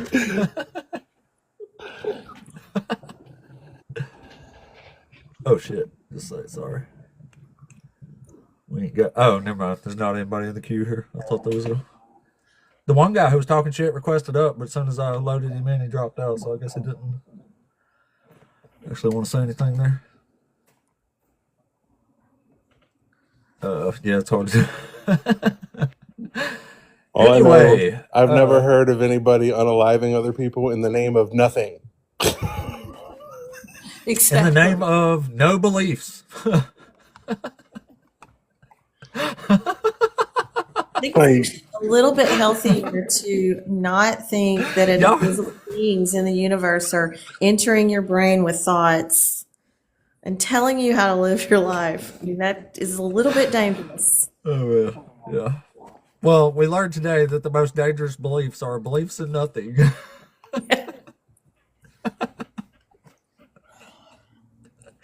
It's far too dangerous to go. Like, you'll just go shooting up schools if you don't believe anything. Like, Right. it's And how many prisons are full of Christians? I rest my case. oh boy, oh They boy. even have Bible Well, studies in prisons. They have Bible I don't studies. know. I feel like that makes it kind of like a bias thing too, though. Like, if it's like an incentive in prison to be a Christian, I feel like people would say they're Christians just to like for the incentivification. So I'm not even sure that's like a good metric or whatever. But the fact remains that prisons are like 90% Christian.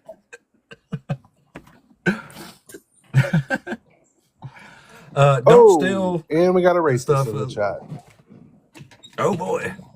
And a racist. We're going to go ahead and mute that one. Well, boy. That last guy, I think that was the first guy that TikTok straight up made me kick him out. They said if you don't drop this guy, you're getting restricted. I was like, oh shit. They even had an option. You could just drop them automatically. I was like, oh shit. Must have been really crappy. Jacob's ladder, can you come up and prove that? Because what prophecy are you talking about?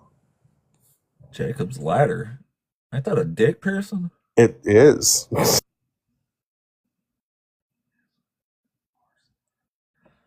The Arsler. Damn, sometimes I feel silly, but let me try. See if we got a cool one here. I think. Hey, Nick, are you there? Yeah, I'm here. Hey, what's up, buddy? You're over 18? Yeah, I'm 28. Cool. Are you one of the Christians? I am. I'm a very much devoted Christian as well. Awesome, awesome. So which one of these topics you want to talk to us about today? Well, I kind of have a philosophy behind atheism, and I feel like when you guys start to assert your message to people, are you doing any like advocacy of the enemy, Money Trends? What message are we spreading? Yeah, I need a lot of clarification on that. Yeah. Well, do you? Because I've went through trials and tribulation, and with that, I'm atheist as well at one point in time, and I tried to go along with this for probably like a day or so, and I literally felt like, you know, demons and the devil were still around me, and they were hiding underneath that logic of there being no God. So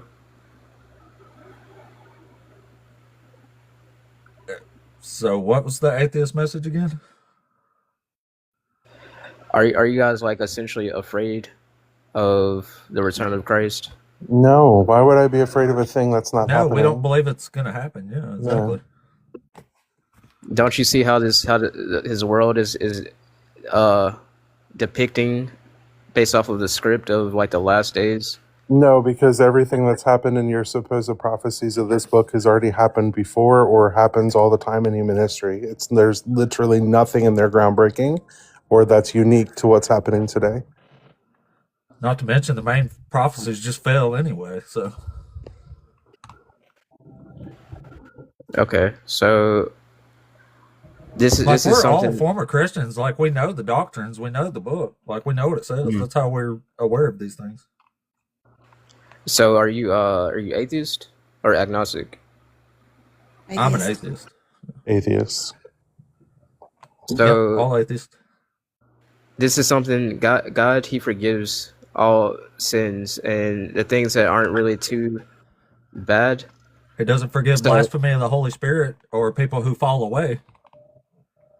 Yeah, I feel like as long as you accept the Lord as Jesus as your Lord and Savior, that you're redeemed. Where does it say that? Do you think?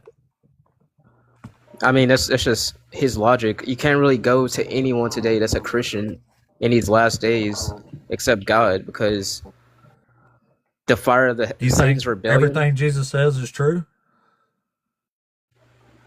I think Jesus is running laps around the devil sometimes in the Bible, and he So yes, everything he says is true? Yeah, in a sense, but not like truth in just like in a direct source of truth. So when Jesus says, if you blaspheme the Holy Spirit, you will not be forgiven in this age or the next, Jesus actually meant you can be forgiven for that. Yeah, so I was I'm actually Pentecostal, because I think somebody said that I'm poly, and I don't even know what that is. That's all that polytheism. Don't listen to the comments. They're psychos, all of them. Yeah, so I was a demon hunter. Really quick, I'm gonna drop and come back up because my thing's glitching. I'm gonna drop and come right back. Yeah, no worries. I got you. So sorry, I was a paranormal investigator, and I used like professional equipment to like communicate with demons and stuff like that, like spirit boxes and REM pods and all this stuff. And I actually had a YouTube channel where I would post videos of this stuff. So it's like almost like inescapable truth that demons exist. But how is your videos inescapable proof of demons existing? I mean, I used like sinister speakers or spirit boxes and like REM pods. And you're telling me a bunch of technology that doesn't prove anything. It's just a box that has been made to placate you all. I mean, prove to me that those are real things that are happening and not just something made by the people who made that box for y'all. What's your YouTube channel? It's Cog X Eden.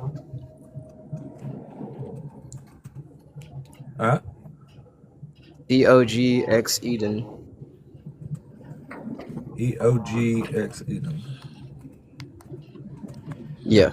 Like a spirit box would have to be able to prove that there's a spirit to interact with but there's no proof of that. So what exactly makes you think that what it's doing is actually spiritual?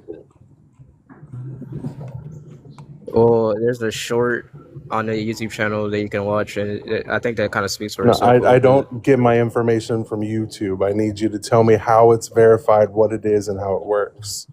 Otherwise, you're just telling me BS. Well, I will kind of like ask it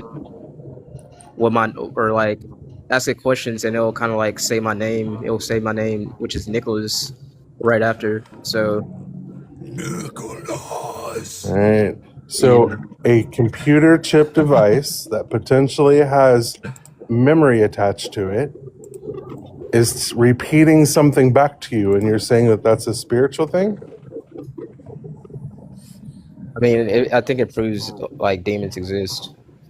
Which, if there's Right. demons that exist, then don't you think that You're centering it on a piece of technology that just makes a claim that does not have any actual scientific backing behind it, proving a spirit or even able to interact with one? So what are you talking about?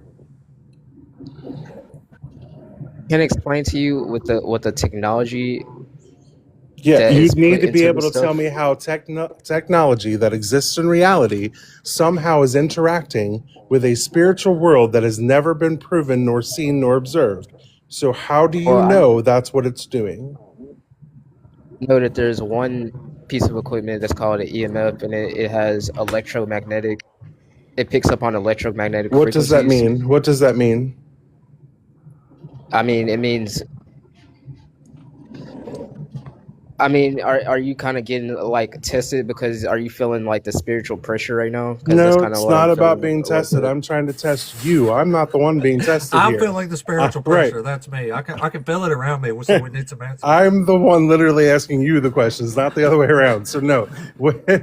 How do you Oh, know? touch me. How do you know this thing you're claiming is detecting magnetic fields, and what does that mean exactly?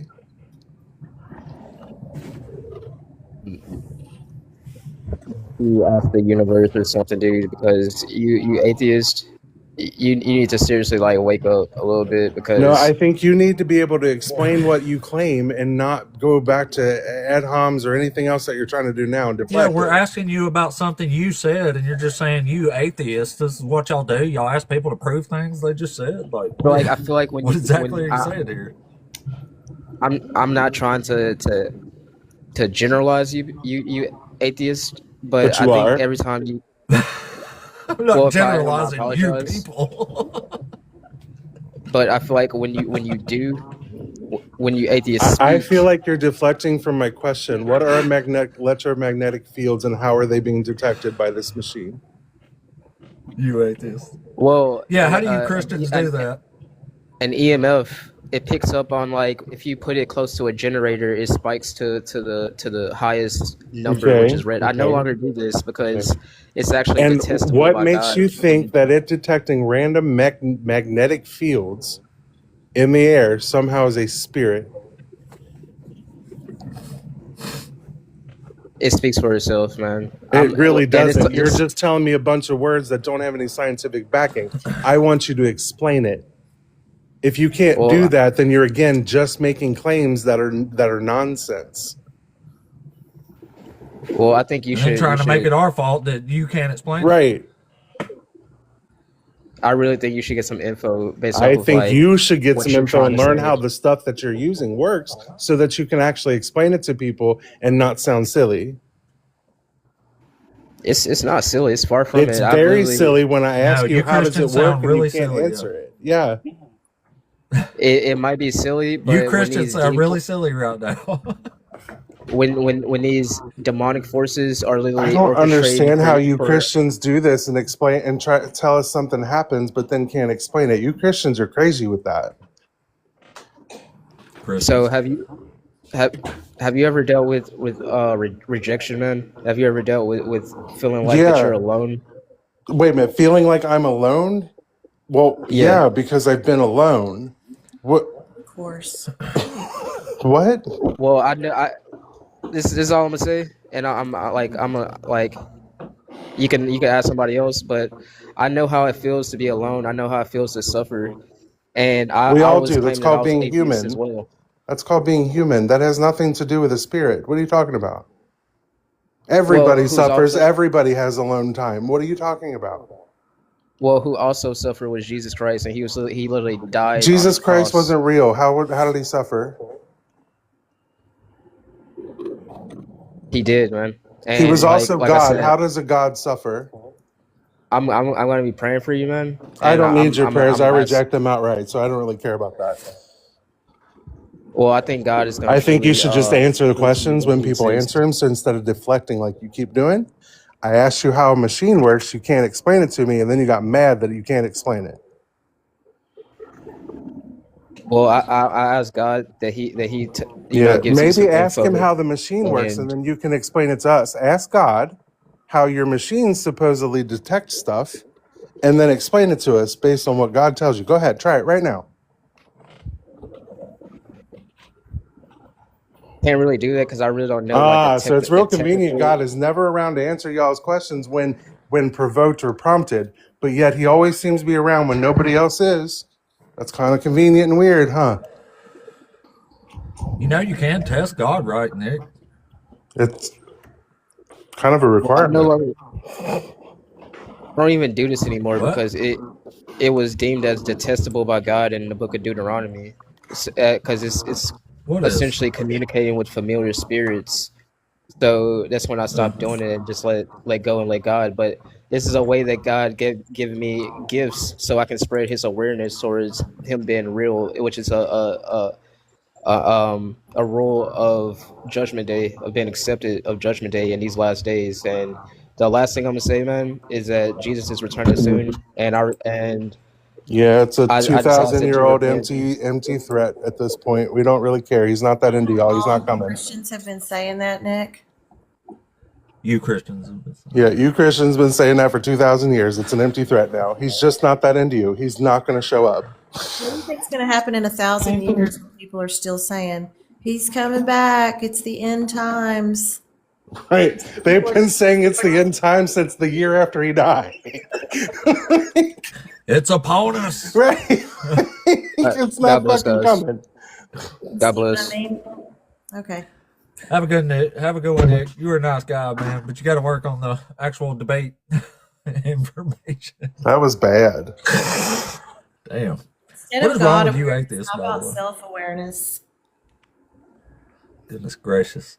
No degree. Are you there? Are you over 18? And are you one of the Christians? Yes, yes, and yes.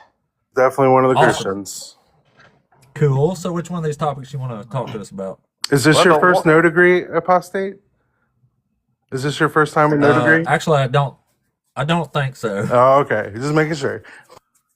the number one there is really strange. How do you cope with the Bible being debunked?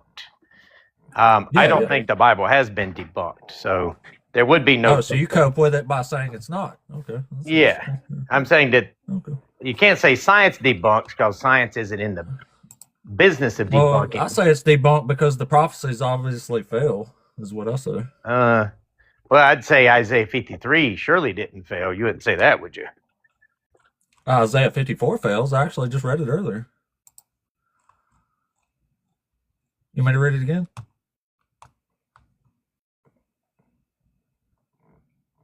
Hello? No degree? You there?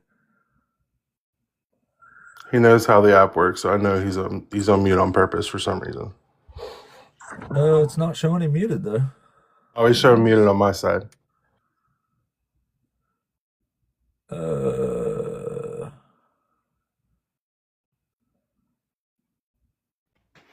Sorry, unfortunately, I got a phone call, and I'm not going to be able to stay. But yeah, Isaiah 53. The reason why I believe it's about Jesus is because Jesus says it's about himself. So obviously, I take Jesus' word That's over. real convenient, no degree. That's Over real anyone else. convenient. So, well, Hey, I read this if prophecy. you I'm going to say it's about me. That makes it true. if you believe Jesus is speaking truth, then Don't. you would believe it, right? Okay. I don't. Well, if you said that you were a Christian and you believe Jesus is being truthful, then you would obviously believe Jesus' words over say a Johnny-come-lately scholar, right? So I said the thing is true, therefore it is true because you already believe it's true, so that makes it true. That's Yeah, really this silly, actually, David. believe it or not, this actually puts a philosophical problem on it. Atheists who claim they deconstructed from Christianity, because they claim they believe the words of Jesus is true. So when Jesus would have said, "Hey, Isaiah 53 is about me," then they would have No, believed. none of us have ever claimed the words of Jesus is true, so you don't have to worry about that. Okay, well, I'm just saying this is why a deconstruction Justin or something like that would not be taken Yeah, seriously. why do Anyway, you keep I changing gotta go. subjects Y'all as have a you always wonderful day. do? This is what No Degree Yeah, he's does. gotta He go. changes We brought up subjects, he deflects, he runs away. That's what No Degree does. I guess Yeah, so. God. Rabbi, hello.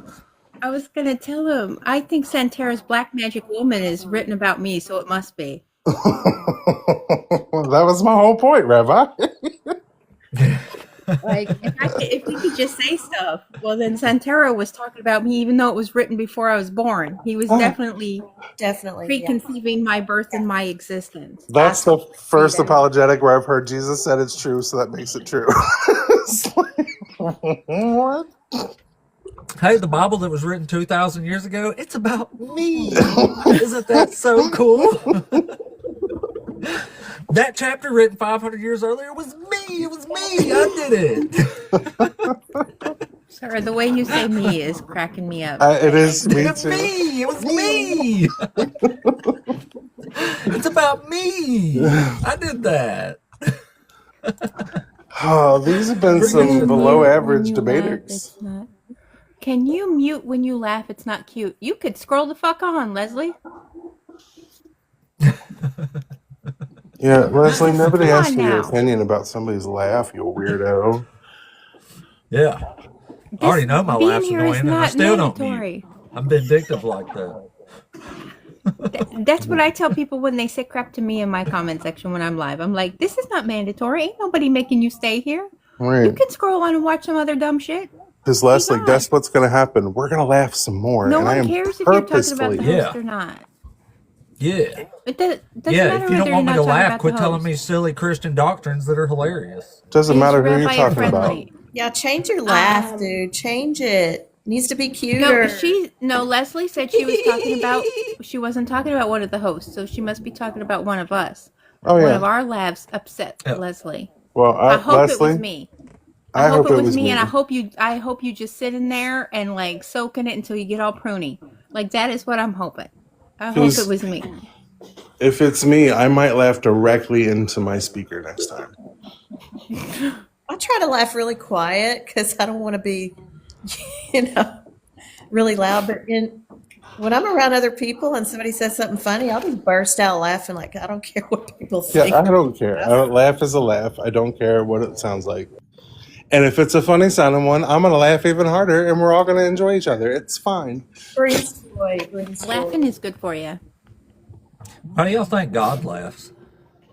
Well, I mean, we know he don't have a sense Sarah of humor, laughed but at certainly God. he laughs. So. If we're talking about the Christian version of it, that motherfucker don't laugh. And if we're talking about the Jewish version, it depends on what one of his people said. Yeah, and it depends on what one of his people said to him.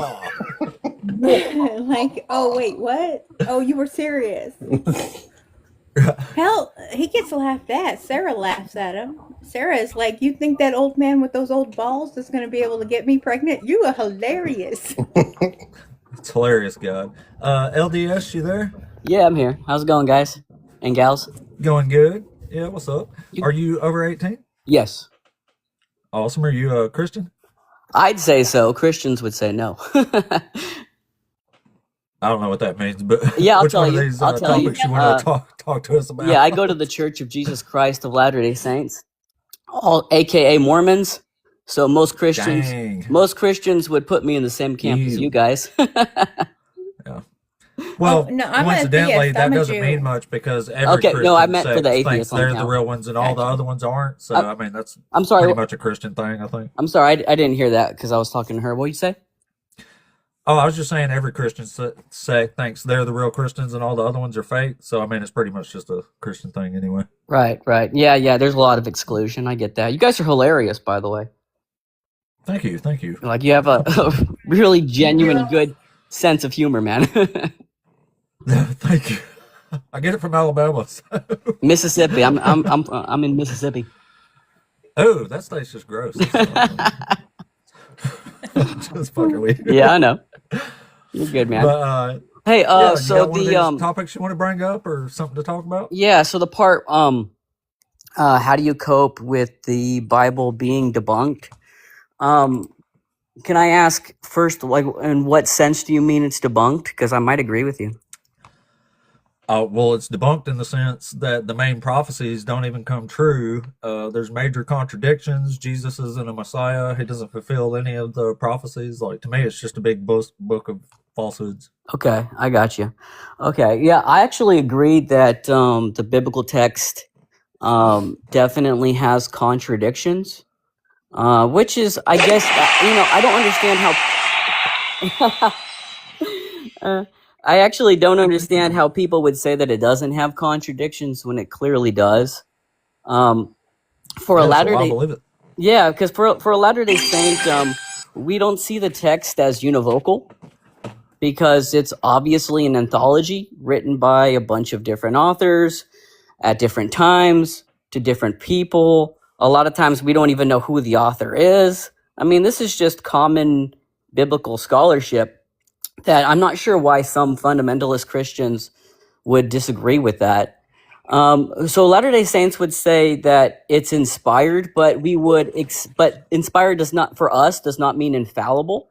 So we accept there is a overwhelmingly human element to the text. So there's mistakes. Wait, so you said Latter-day Saints, isn't that Mormon? Yeah. Okay. But you all have some very harsh and staunch rules on your people that are biblical or Joseph Smith related. So if you don't put that much validity in it, why do you have such rigid ways? What do you mean in particular? For example, the forever undergarments, the strict modesties of women. There's a list of them. It's hard to say. My partner is an ex-Mormon, so okay, cool. Let's see. Let me think about. So let's see. Well, first, I guess I would say that. Well, disliking gay people, that's another one. Oh, I don't dislike gay people. Well, your church says otherwise, but that's. Uncle Creepy, thank you so fucking much. It says that we dislike gay people. Killing the gifts out there. Thank you. They're not notoriously treated well. Let's put it that way. Oh, how are they treated? Yeah, calls them most oftentimes they're shunned by their families. Well, they shouldn't do that. I disagree with that. If they are shunning a family member because of any particular sin that they would judge as a sin, like that, in my opinion, that is actually against. Well, no, it actually is not, because you all push young marriage. Oh, can I very finish quickly? Do you mind if I finish what I was saying? I'm telling you that I agree with you. Nobody should shun another person just because they say, oh, that's a sin. I think I totally disagree with that. They should continue to loving their family member who just happens to be gay. They should. In fact, I have a cousin who's gay. I love him. I don't shun him. I think that'd be wrong to do. Okay, so I have a question, because my best friend growing up was Mormon, so I went to church with her a lot. She went to temple with me a lot, just to lay this scene there. I'm a Jew. I'm not a Christian. Yeah. From what I understood, if you were a gay person, you can't partake of the sacrament. If you're a gay person, you cannot partake of the sacrament? No, that's not true. When did that change? I mean, I'm old. It's never been the case. I was 10 when I was going to church with Anna, and Anna and maybe the ward she was in, or the bishop she was under, was very, very specific that if you were a gay person, you could not partake of the sacrament. Well, I'd say that's unfortunate. See, here's the thing is that, Latter-day Saints don't believe in infallible leaders. We don't believe in infallible scripture. We have no standard for infallibility. But that, So yeah, that I know. we're just humans trying our best to follow the God that we believe in. But so when we receive the sacrament on a Sunday, nobody's asking if you're gay. Like people, they just I'm pass not you the saying that bread. they were. Yeah, exactly. They just pass the bread and they pass the water, and you either partake of it or you choose not to Right. partake of But it. if you have a person who is standing at what we would call a bima in Judaism, but I don't know what you guys call it. Someone, the place where you speak from. Yeah, nobody's saying, "Hey, you don't take that." Nobody does that at all. At That's all. not my experience. No. I'm sorry, but I've been a member my whole life. When the sacrament is being passed, nobody is saying, "By the I way, didn't say that. Fred is gay. Don't pass it to him." That's not Nobody what I does that. said. I said that when somebody was speaking from where I guess the podium, or I don't know if you call it a lectern, but they would specifically talk about, not during the time of passing of the sacrament, but there are other times that would be peppered in, that people who had certain types of sin were more egregious than other types of sin and I'm should not. not be allowed Well, the sacrament. I want to be clear. No, that not allowed the sacrament. No, that's not true.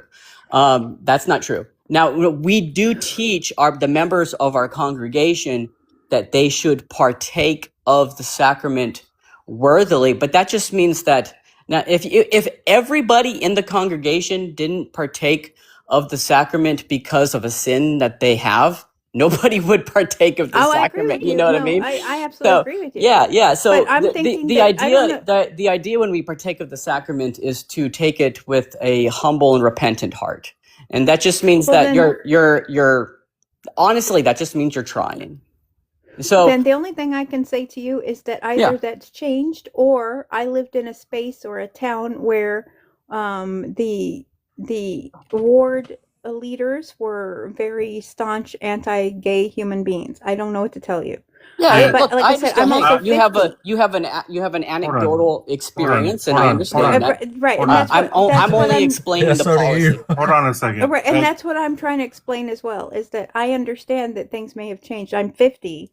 So when I went, I was 10 to 20, because Anna and I were best friends for about 10, 12 years. So I went with her quite often because I spent every weekend, like after shul, we would go to her farm, and I would stay with her on her farm all weekend. Yeah. So after church on Sunday, I would then come home to see come back home because I liked helping her out on her farm. Okay, cool. So I'm reading official. Something that somebody brought up did say that, obviously the stance on black human beings changed in 1978. Right. The official church stance: if members feel same-sex attraction or are striving to live a law of chastity, leaders support and encourage them in their resolve. These members may receive church callings, hold temple recommends, and receive temple ordinances if they are worthy. Male church members may receive and exercise the priesthood. The circumstances of some faithful members do not allow them to receive the blessings of eternal marriage and parenthood in this life. They will receive all promised blessings in eternities, but that's only if they're going through chastity. So if they're actually living life as a gay person who has gay relationships, then I'm not saying that we don't believe that homosexuality is a sin. I'm not saying that. I'm saying that in your individual congregation, nobody's denying you the sacrament. No, like nobody's going to do that. No one's going. You could literally be an actively participating member of the gay community. You have a gay boyfriend, whatever, and no one's going to be like, hey, Bob, don't take the sacrament. No, nobody's going to do that. No, so I agree with you that obviously Latter-day Saints, like other Christians, believe that homosexuality is a sin, and I understand that you don't agree with that. And but I would say that it's wrong to not love our gay brothers and sisters. We want to love them. We want to welcome them into the congregation. But where we stop short of is saying that something that we believe is a sin isn't a sin. Okay, so if I might, and I'm saying this because I'm a card-carrying member of the Cat Eating Society, What? and meaning I'm gay as hell. I'm like gay as the day Okay. is long. Okay. I'm sorry. That went over my. I was about to say I'm getting hungry myself. That went over my Mormon head. I apologize. Go ahead. Yeah, it just means that, and I've been married to my wife for 15 years, and I came out late in life. Not till I was 34 because of societal pressures. Yeah. But from what dugald just read, this is as long as the person is being chaste, meaning they are not engaging actively in any relationship. Right. Is that not saying that if you are engaging in a relationship, you cannot hold the priesthood? Yeah. And so thereby saying you do not get to actually experience the fullness of Mormon life based on something that one cannot change about oneself. It is not like one can get up one day and say, "Ooh, today I'm not gay." The best you can do is to be chaste, is somebody to Right. be celibate. This And in doing so, this also and in says, hold on. This And also in says, doing You're so, chasing cats. if you are a celibate human being, you are really going against that first doctrine where you are supposed to find your mate. You are Right. supposed to find your besherta or besherta. So if you chose to live a life alone, imagine living a life alone and never being able to find your other half because a whole bunch of people said if you do, you cannot enjoy the fullness of this religion that you believe in. right. The rest of it does say those who are not in violation of the law of chastity or other church commandments are fully worthy to take sacrament and participate in all aspects of worship. So that to me says that if they're not in that, if they do break the chastity law, then they can deny the sacrament. If the let's say they're like, let me try to break down like how this might happen. Okay, so I'm straight, right? But I've fornicated, right? And let's say I were to go to my Sinner. Yep, I'm a sinner. That's right. Let's say I go to But you had a great time though, didn't you? absolutely. Yeah. And so let's say I go to my bishop, right? And I'm like, look, bishop, I've been doing this or whatever. He would counsel with me and be like, Bishop, I had the greatest time fornicating the other day. What do I do? dude, you should do stand up, bro. You're funny. Yeah, I know.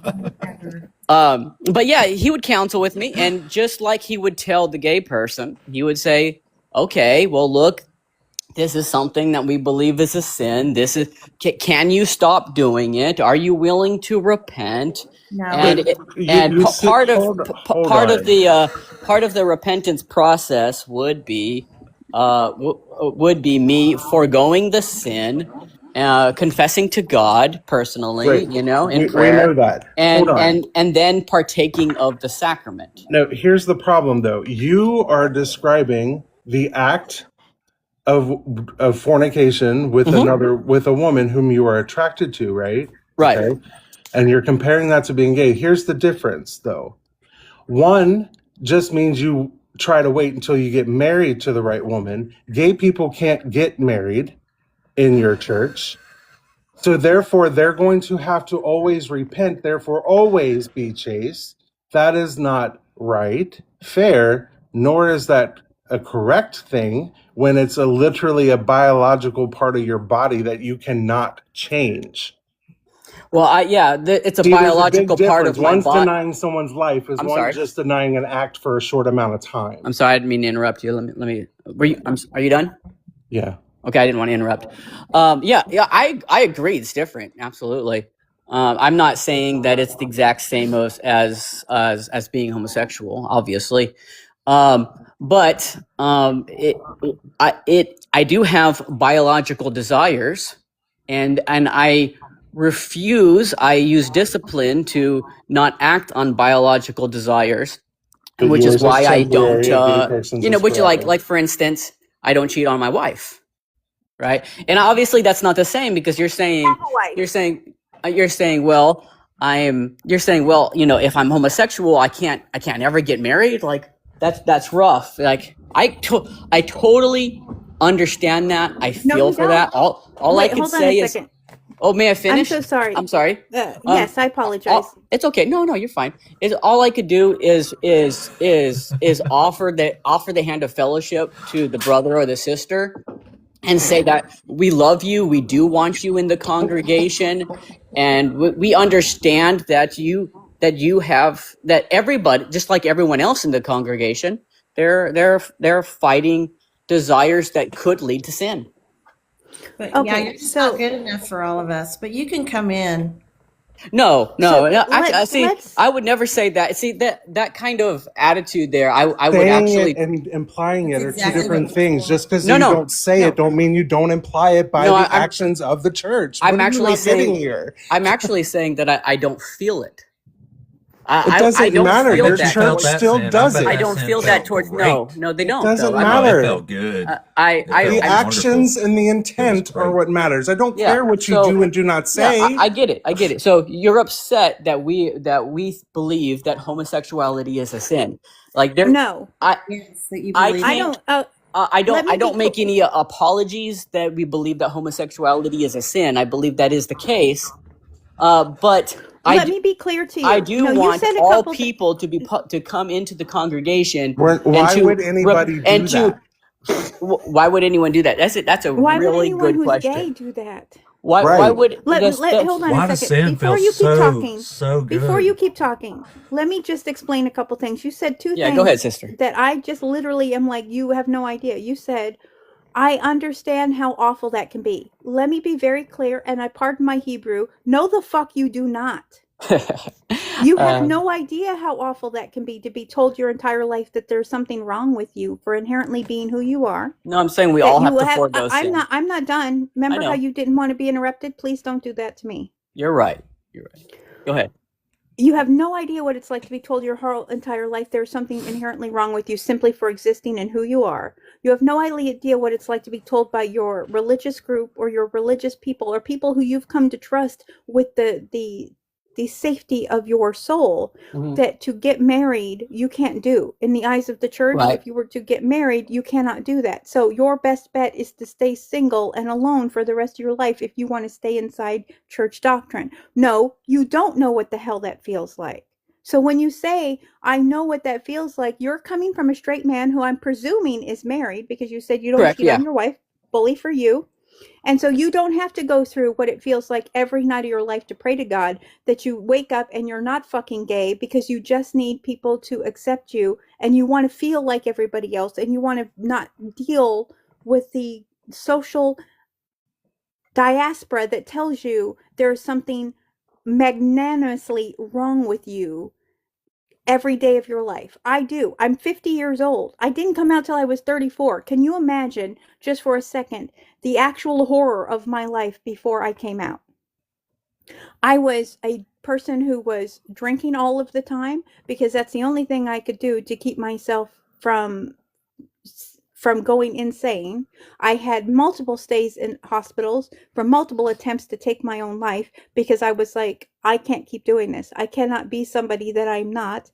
And since the society wants that, it would be better if I'm just not here. So when you say, I know what that feels like, no, the fuck you do not. Yeah, do you see how dangerous that is? Do you see how that led her down the road of... The day I came out, sir, was the day that I stopped drinking. I said, I'm not doing this anymore. I met my wife and I went, I cannot do this. This person, I looked at her, we had a conversation, and I remember saying, are you gay? And she was like, do you think there are people who don't know I'm gay? And I was like, I suppose so. And she was like, well, and we became friends. And I watched how much she was just assured of herself walking through the world. And I went, you know what? I cannot be this anymore. And I sat on a couch with a friend of mine watching a stupid movie and went, I'm gay. He looked at me and was like, what? And I'm like, I can't, I'm gay. I'm not bisexual. I'm not like, hey, I'll do anything. No, I am like, please don't look at me. I would rather not. That day, I have never had a hospital stay. I have never tried to take my life again. And the occasional beer that I have is maybe once or twice a year. Why? Because I have no need to try and drown my sorrows. I have no need to try and take myself out of this world because there's something inherently wrong with me. And I have no need to display myself in ways that I did as a way to cover up the fact that I was just a gay human being. Way to Go to show your up for rabbi. yourself. Beautiful. W.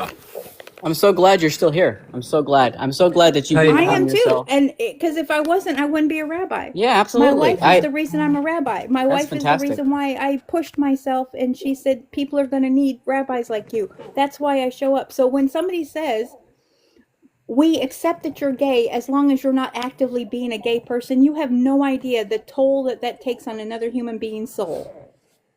Yeah, and that leads to another good question that Dr. Josh brought up too, LDS. If y'all accept gay people even though they're sinners, what about murderers and rapists? How do y'all treat them? How do we treat murderers and rapists? I'm new to y'all welcome them with open arms the same as you did. I'm new to right? TikTok, so I'm still getting used to the euphemisms. Before, actually. What's that? I thought I'd seen you a lot before on other lives. No. I've only been on TikTok for like a couple weeks. Yeah, I'm new. But anyways, so what about them? What do you do with all the other sinners that are far more heinous than being gay? Obviously. Yeah. Look, obviously, those people are hurting people. So obviously, we wouldn't accept them in the congregation.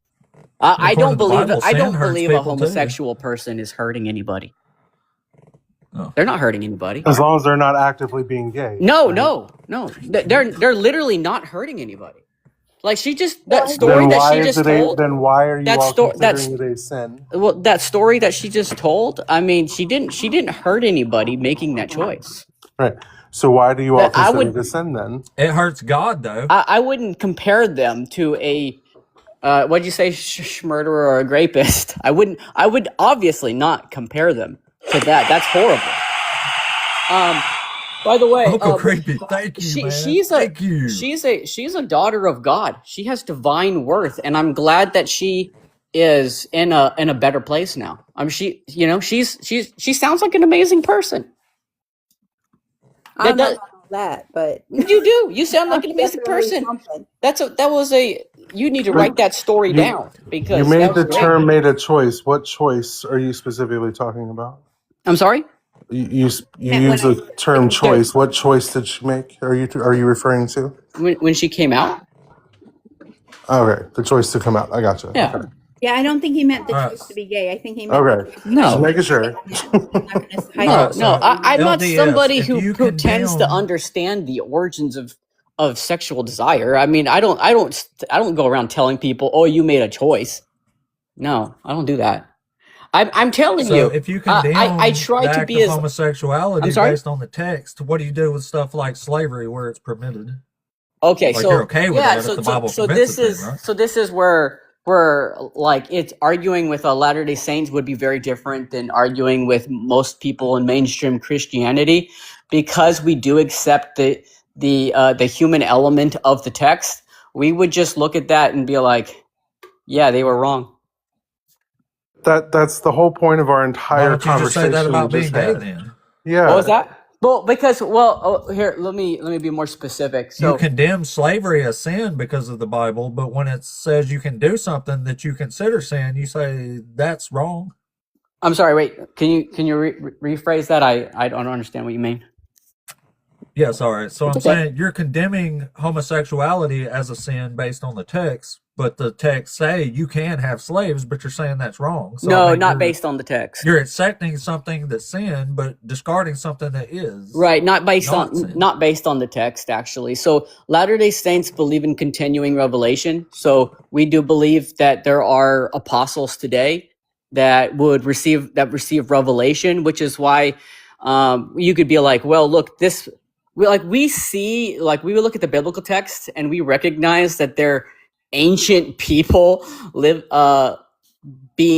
acting the way ancient people acted, which in modern society is barbaric. So we're able to look at, we see like the progress of history, right? Which is why some Latter-day Saints, by the way, believe that eventually gay marriages will be accepted. Some Latter-day Saints do believe that. So when the next Joseph Smith type figure comes around and says, "Hey, this is cool to suck a dick now," you're going to be fine with it. That's a really funny way to put it, but yeah. You know, Okay, well, so the Bible says it's bad. God don't like it, but we think it's okay. Yeah, So we we'll we do ex- that. we accept the progress of history, which means that, like, for instance, a lot of fundamentalist Christians, right? Like, you guys would probably hit them on this, right? The Bible teaches the Earth is flat with a dome over it, right? Yeah. Right, which is why some fundamentalist Christians are flat earthers, right? And we would just say, no, they just didn't have the kind of telescopes that we have now. They just didn't know the Earth was round. They just didn't know. Well, the And so difference is we y'all allow are it to be. discarding the text where they're accepting it as truth, but y'all aren't doing that. I'm sorry. I mean, I applaud you personally. I'm sorry. Go ahead. Say again. I didn't hear that. I'm just saying that they're accepting the Bible as truth in the text where y'all are discarding it. No, they're accepting it. Yeah, they're like accepting it as infallible, and we're accepting it as inspired but written by fallible men, which means that it's going to reflect the time period that it's written in. If it's not a truth, you know what I mean? If you got to go through it all and figure out the good parts and the bad parts, it's really not doing anybody any good for nothing. Well, a lot of people too. I mean, I don't want to go too off topic, but on when it comes to Genesis, the creation narrative appears to be a temple liturgy. So it's actually it seems to be a temple liturgy. No, I heard you, but what do you mean by that? Oh, I mean that the creation account, the Garden of Eden, reflects the tabernacle. Oh, I mean, it can. It depends on who you talk to in terms of the text. Yeah, absolutely. It can be because it's written during the Babylonian exile. But anyway, I do have a question for you because you're talking about continuing revelation, and I'm sure that I don't know how much spaces you've been in lives or whether you've been asked this, but it is widely known that people who are dark, and I say this as somebody who you can't probably tell by my PFP, but I happen to be a Native American, or I prefer indigenous to Turtle Island, but we'll go with Native American for the moment. Okay. That people with dark skin, including Black people, were considered cursed until 1978. So at what point do you say to yourself, okay, so we as a people group were just, I have no other way to put this, so I want to apologize for that. No, go ahead. Just racist people. Yeah. And now we decided we're not going to be racist people. So because of that, somebody had a revelation saying that suddenly Black people and brown people are not cursed. Yeah, so I don't think it's any surprise that people in the 19th century America were racist, right? Oh, right. But not too many had doctrine that said that Black people were cursed. No, actually, it's inherited from the Protestant doctrine of the curse of Cain. I mean, it's the same bullcrap that the Protestants were spewing. Latter-day Saints started in Protestant America in the 19th century. They had wrong ideas about race. I mean, yes, I'm aware of their origins. Yeah. Yeah. If you study I'm sorry. Go ahead. How does that change though? How does it change? Have a revelation? That said, exactly. Hey, Black people are not cursed. Well, no. So there's something that's really like important to understand about that. But I'm trying to think of how I would even talk about that to some of the atheists on the panel who just don't believe in God at all. But I'll try, because it all assumes that God is real in the first place, right? So it's like I'm building on a presupposition that God is real in the first place. So for instance, with 19th century, 1830, Joseph Smith starts the Church of Jesus Christ of Latter-day Saints, right? He ordains Elijah Abel, a Black man, to the priesthood. He ordained Black people to the priesthood. He actually ran for president in 1844 on a platform of freeing the slaves. So the idea that Joseph Smith was actually very progressive for his day. Then when he's murdered, and Brigham Young takes over. At some point, they stop ordaining African Americans to the priesthood. They're just Black people. I'm sorry? They're not African Americans, because that would assume that every black person in America is from Africa. So they're just black people. Okay, I'll just say black people then, if that's what you prefer. But you get my point. No, I get your point. Yeah, you get my point. By the way, I'm Hispanic. By the way, most Latter-day Saints are actually are actually Hispanic now. They're not. Are you Hispanic or Latin? I'm Hispanic. Well, it's nice to meet you. I'm Latin. So Yaqui and Wajaji. Okay. Yeah. So most Latter-day Saints are actually Hispanics who speak Spanish now because we're it's just, the church is just growing so much. But yeah, so if 19th century people had racist views, that should be condemned. It has been condemned by modern apostles, the current ecclesiastical body of the church. And we accept that, just like we accept in the biblical text that ancient people could have wrong ideas. People in the 19th century could have wrong ideas, especially in that time period when everybody's obsessed with race. Unfortunately, people are still obsessed with race. But yeah, you shouldn't be racist. It's bad. Atheists aren't. Atheists aren't? That's good. No. We don't care what color you are, where you're putting your pee-pee, as long as it's a consenting adult. We don't give a shit what color your hair is. Yeah. What job you do. I mean, don't make a difference to us. Yeah, neither do I. It's almost like we're the ones who actually care about freedoms. Yeah, neither do I. I don't care either. No. Well, a lot of your congregation does. No. Actually, most Mormons I ever met were pretty cool, actually. Yeah, that's right. We're the freaking nicest people in the... Dude, honestly, we're freaking nice, dude. We don't care. We're going to treat you good.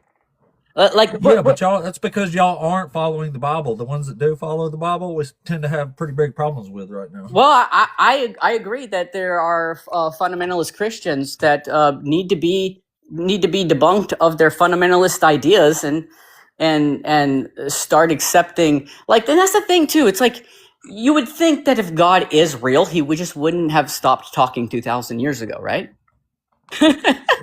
Right. How do we know he was ever talking 2,000 years ago? His voice never boomed up for anybody. Like, he just talked to prophets. I think God's probably too busy to care about who people love too.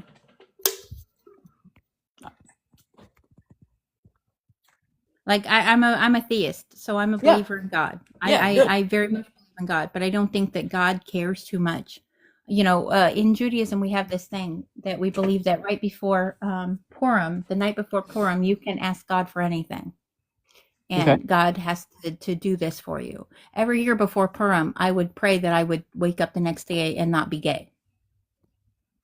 And it occurred to me that the reason God didn't do anything for me is because there was inherently nothing wrong with me in the first place.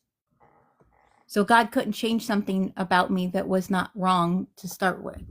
So it wasn't like I was asking God, hey, can you help me stop smoking? I need to stop smoking. I need to stop drinking. I need to stop, taking meth, which, by the way, I never did. Yeah. But I'm just using outrageous claims. God never changed me because there was nothing wrong with me to need to be changed in the first place. I don't think God cares too much about whether or not you love another human being.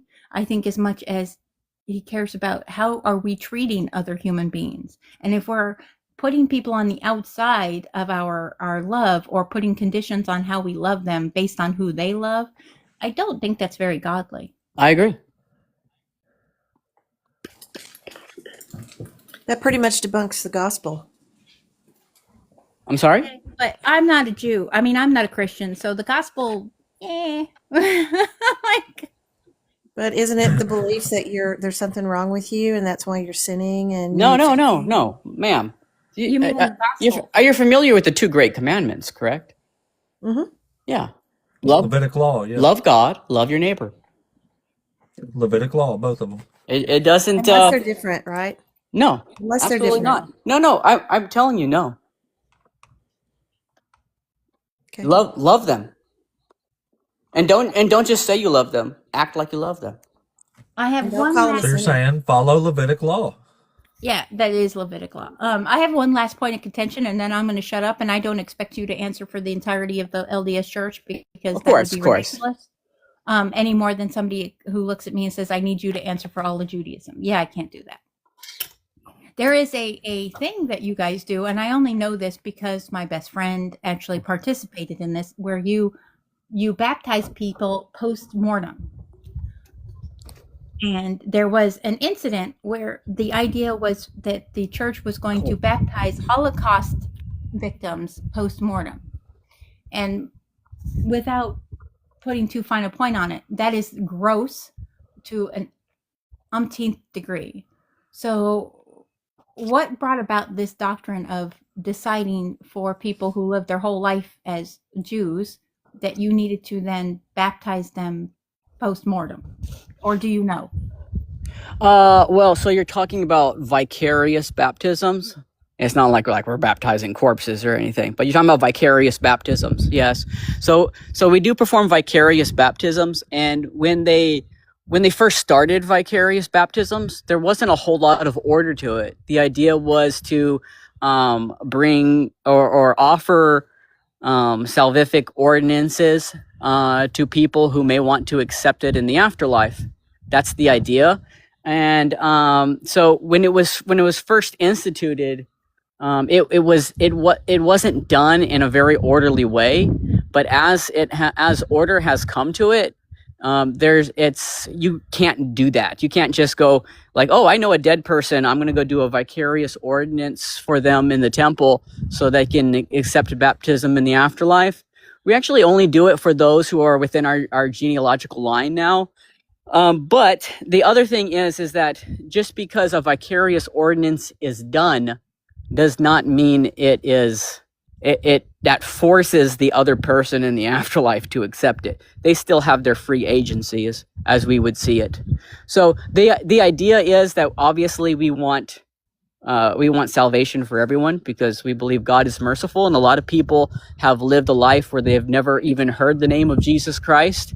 And so so this would be something that atheists use a lot too, right?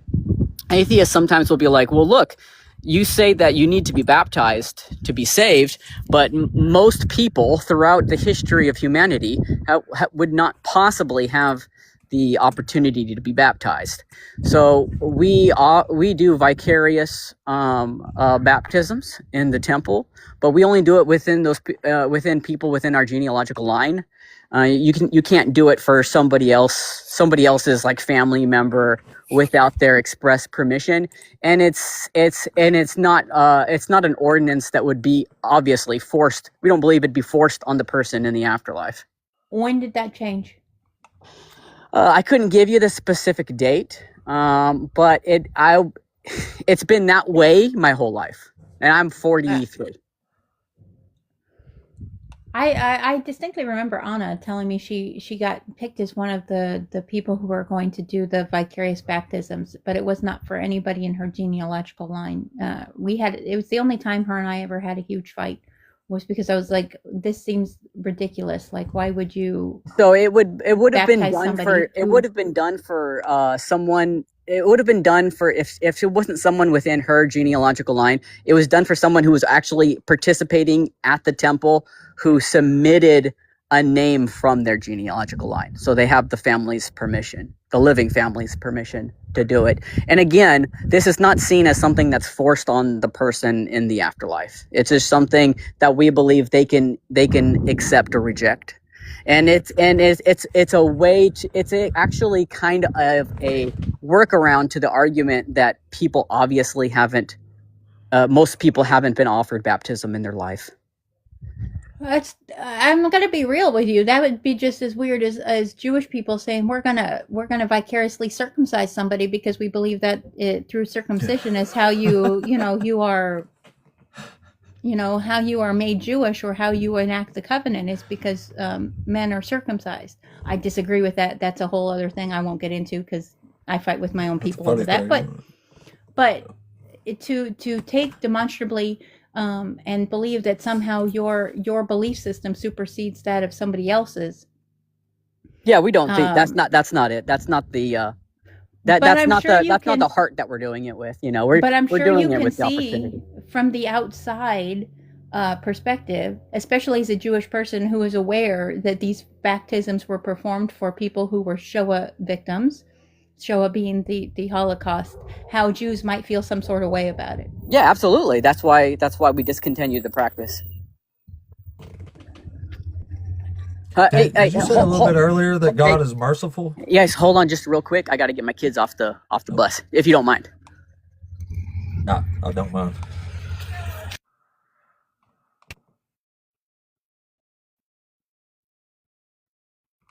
I'll be real. I thought he was like 22. I'm not even kidding.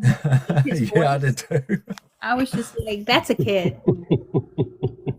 Like, oh shit. He said he's in his 40s. I'm just like, damn. That's what I thought when he said. I said, damn, he's older than me. You be quiet. You're making me feel old now. God damn it. He's the same age I am. He sounds much younger than I do. I thought you were in your 30s, dugald. No, I'm 43. I thought you were like 33. No. Bless you for saying that if that's 20s, what you believe. Right? No, I did. I thought you were in your 30s. And I'm 19, right, Rabbi? Honest to God, I thought you were like 35 or 36. So. Yeah, I'm 42. God, oh, that's right, because I told you were the answer to everything. Yeah. Hey guys, sorry about that. Just getting my kids off the school bus. There is no way that you're in your 40s. If you're in your 40s, then I'm a straight woman. No, I'm serious. You sound like you're 22 years old. You sound like I got socks older than you. I look young too. It's just my genes. Oh my Lord. Well, that I'll give you. I don't look like I'm 50, so. The other night I had a woman say that to me. She said something and I was like, ma'am, I'm old enough to understand I don't need you to talk to me like this. And she was like, well, how old are you? I'm like, I'll be 50 in 5 months. And she was like, oh, I thought you were in your early 30s. I'm like, oh, honey, I haven't been in my early 30s for 20 years. I have a mama. Sorry about that. So I was listening, but I had to keep putting my phone down. No, you're no fine. Worries. So did you say earlier that God was merciful? Oh, Latter-day Saints believe so. So what do you do with a verse like this when it says the young and the old are lying on the ground in the streets? My young women and my young men have fallen by the sword. In the day of your anger, you have unalived them, slaughtering without mercy. Where's that at? Lamentations chapter 2, verse 21. Awesome. What's the context? Can you explain it to me? It's the siege of Jerusalem. God's having Jerusalem siege because they stopped keeping his laws and turned to other gods and such. Oh, I see. So he makes them eat their own children and slaughters them in the streets and stuff. Dear Lord. I would say that's ancient people acting the way they act. I wouldn't condone it. God is slaughtering without mercy. Right, yeah. The author is saying God is slaughtering without mercy. Remember, that's a human author. Right. The author is saying they're all human authors. Yeah, exactly. So ancient people who believe in God are interpreting their history through their religious lens. I would not condone that. I would not condone those actions. I would say that your theology through their lens from back then, through the modern lens now. No, we believe in modern revelation. So I'm just going to help you out. Because debating with a Latter-day Saint is going to be a little bit different than debating with a Protestant who believes the Bible is infallible. Yeah, I've noticed. Yeah. We're actually more open to the idea that it's almost that people like are mistaken. Completely discarded anything from the Bible you don't like, and no. I think the Bible is an inexhaustible source of wisdom, but we don't. Just like, for instance, and I've heard atheists use this too, right? Like, there's contradictions in the Bible. Like, for instance, in Genesis, I think it's Genesis 15, right? The Abrahamic covenant of circumcision is supposed to be everlasting, at least according to the text, right? And then Paul's like, nah, right? And so Paul comes along and he's like, nah, just the circumcision of the heart is fine, right? He's teaching that to the shit, Gentiles. I got this guy back. Sorry, just a second. Yeah. No degrees back. Lord, everybody hide your Bibles. What are you talking? I'm opening mine to... You guys want some fun here? Hey, No Degree, unmute yourself so we can hear you. I'm here. Yeah, I was just gonna say, Mr. Rabbi No Degree, Hannah agrees with me. Huh? I hardly ever agree with you. Why are you like this, No Degree? He's always like this, Rabbi Hannah. That was a joke. I was gonna say you have to drop my name and Dr. Bowen's name. I've heard it. I get these messages now, No Degree, where I get these messages. No Degree just said that, you guys had these deep intellectual conversations and that you agree with them. And I'm like, about what? And then they'll say something that I absolutely vehemently disagreed with you on. And I'm like, why is he like this? Maybe y'all change your views when you find out we're in agreement. Could that be possible? I think that maybe you would change your views when you figure out that some of your views are non-existent or should not actually exist in a real world. Yeah, you've got some sketchy stuff there, No Degree, in what you say and talk about with his Bible. Mr. No Degree, I have a question for you. Position on biblical slavery, or what is it, you think? Mr. No Degree, I'm a member of the Church of Jesus Christ of Latter-day Saints, aka Mormons. Am I a Christian? No, if you believe what they adhere to, then no. You see, guys? We already knew that. I thought that so I'm a Jew, so obviously, I've never been a Christian, but I thought the only thing that required you to be a Christian is that you were a Christ follower. As the LDS Church are followers of Christ, that would put them squarely in the Christian category. Well, I guess, do you reject the virgin birth? No. Do you reject Jesus being the divine Son of God? No. Do you reject Jesus dying and resurrecting for your sins? No. Do you think that Jesus is created? No, he's eternal. Okay, well, yeah, I mean, it seems like he does fit in the category of Christian. Holy crap! Oh, wow. Shit. But I know I've had conversations you need to clip this, apostate. You need to clip the part where No Degree said. No Degree, do not tell your Protestant friends. No, you literally should clip that because that's a concession I never thought I'd hear. Do not tell your Protestant friends. Or you're telling y'all, strange things are happening on Apostate Ape channel. Really strange things, y'all. You guys are fun to hang out with. Most of the time, I've had conversations with Muslims, and they wouldn't affirm that Jesus is eternal. They believe he's created. So that would, I was surprised when he said that. Yeah, Paige. Mormons why would a Muslim confirm Jesus? I mean, a Mormon, not a Muslim. What? I accidentally said Muslim. I meant to say Mormon. Yeah, you just misspoke there. Yeah. Yeah, page 1 of not even page 1, the title page of the Book of Mormon expresses that Jesus is the eternal God. He's eternal. Interesting. I did not know that. Yeah. Okay. God, No Degree can learn. I'm telling you, clip all of this, apostate. All of this you need to clip. Well, I would say that I don't. Maybe there is a God. I don't. Like I said, I've had conversations with Mormons, and I've asked them these things, and they denied them. So, I guess if you're saying he doesn't, I don't know any Latter-day Saint who would ever deny that. That'd be a very weird thing for them to deny. But I will say, just like in every congregation, you have different levels of understanding. Most people in any mainstream Christian congregation, they wouldn't be able to explain to you the Trinity if their life depended on it. That doesn't mean they don't. You know what I mean? It doesn't mean they don't believe in it, or it just means they're not theologians.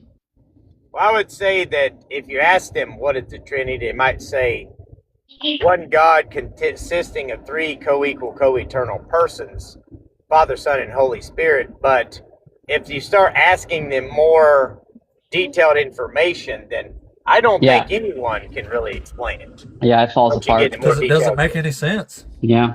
Latter-day Saints Well, would I agree. think We I don't think believe in when the you- Trinity. What's that? Latter-day Saints do not describe the Godhead using the Trinitarian formula, which is why most people would say we aren't Christians, by the way. Well, Because I think, yeah, I know that I've heard that. I don't think you have to be a Trinitarian to be a Christian necessarily. But well, I do it'd be think weird if it was required since it's not taught in the Bible.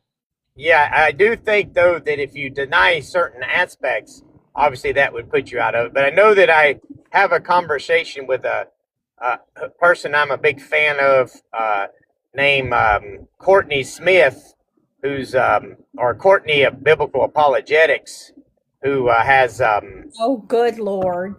Jewish blood, from her mom's side. And she's Nope. very, Nope. very knowledgeable Nope. when it comes to the Nope. Old Testament. Nope. Nope.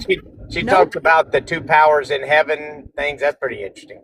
No degree. That is a Empires. Christian. Courtney is a Christian. Well, she's a messianic. Describes herself. Nobody is a Messianic Jew. Those are Christians. Makes no Well, sense. I think she just calls. I don't know. If she calls herself messianic. She calls herself messianic. She's been on this show before. I think I thoroughly wiped the floor with her personally. Well, Yeah. I have her I don't blocked think. for. I don't I've think had her that- blocked for years. Yeah, Messianic, all that Messianic Judaism is a parasite that is out there to try and convert Jews into Christianity, and it's disturbing, it's covert, and it's disgusting. Yeah, I still remember. She told me a bunch of nonsense was in the Old Testament, and I made her tell me where it was, and we couldn't find shit she was saying anywhere. And she had to go look it up. I said, "Where's all this stuff you're saying?" She's like, "Hold on, let me Google it real quick and let me look it up." That's why I wasn't impressed. I've been thoroughly impressed with her. Thoroughly. Thoroughly impressed by watermelon. No Wait, degree. Let's be you're real. impressed Oh, by that people sounded like racist. Darth Dawkins and shit. It's just not hard to sounds impress you, racist. no degree. What's that? How in the hell did that sound racist? Me telling you you're thoroughly impressed by watermelon? Out of all the things you could have said, maybe you could have said I was thoroughly impressed by. You're thoroughly Donald impressed Trump. by lemon heads. You're thoroughly Okay. impressed by Pop Rocks. There you go. You're That thoroughly sounds better. impressed by raw steak. You're thoroughly impressed by mayonnaise. Like, what is it that you want? Now the mayonnaise one, that was kind of racist, I gotta say. Well, Listen, I'm a Mayo We'll say sapien. that. She's allowed to say it. I'm a Mayo sapien. I give I her took that permission. personal. I just don't know why, but Listen, it's a room full of Mayo sapiens here. I give her permission. It's fine. I you will can't say. talk about us mayonnaises I like will that. say that Courtney is in talks with Justin Deconstruction for a debate. So if y'all see Justin I will Deconstruction, totally watch that. encourage him to debate Courtney because she's going to mop the ever living floor with Justin. She couldn't even mop the floor with me, and I ain't even half of what Justin is. And that's pretty Okay. sad. Like he's gonna totally destroy her. I don't understand I it. think so. No degree. Are you I'm telling okay? you. I worry about you. I legitimately have concerns for you. Don't worry Wait. about him. Don't worry about him. I do. I worry about everybody, dugald. Don't worry about It's him. part of my nature. I'm doing Don't good. worry about that mayonnaise. I'm Don't worry currently about debating that. a lot of atheists on the Listen. ICE issue in Minnesota. Listen, I support he, ICE, so that's he kind is Are a you Mayo kidding me? sapien, but he's one I Listen. call Mayo sapien with raisins. So I'm going to say this with as much respect as I can, no degree. I am the brown person in the room. I will not have that conversation with you because if I have that conversation with you, I will dog walk you. And I'm not here to do that in somebody else's space. Hey. Yeah. Keep him muted Oh, is probably actually, for your shit. best. Well, yeah, I don't know who did that, but while we got you here, Rabbi, that actually makes me think of that. So Courtney said one of the things Justin brings up all the time Right? of New Testament versus Old is that the New Testament says you have to have blood for forgiveness.